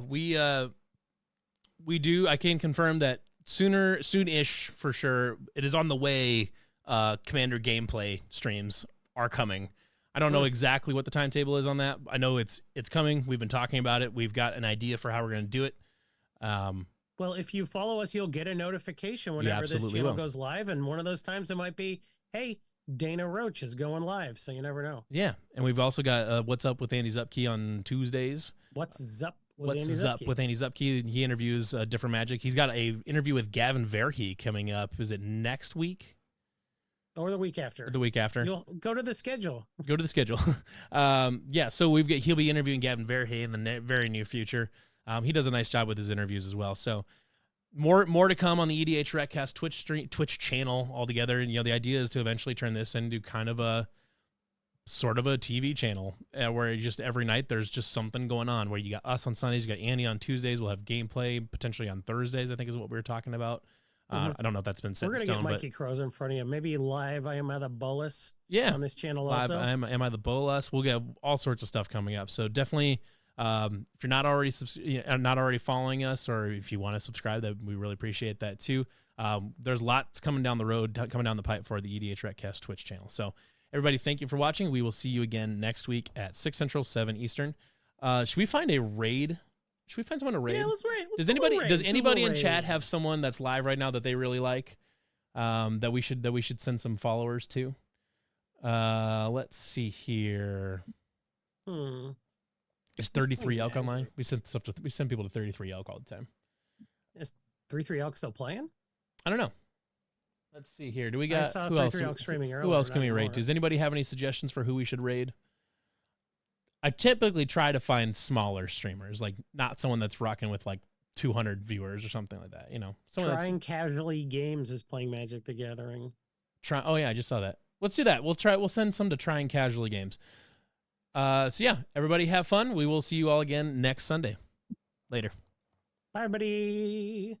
Oh, the Bug Bop's doing a fundraiser. The Bug Bop's doing a fundraiser. Oh yeah, the Bug. Well, I already said this.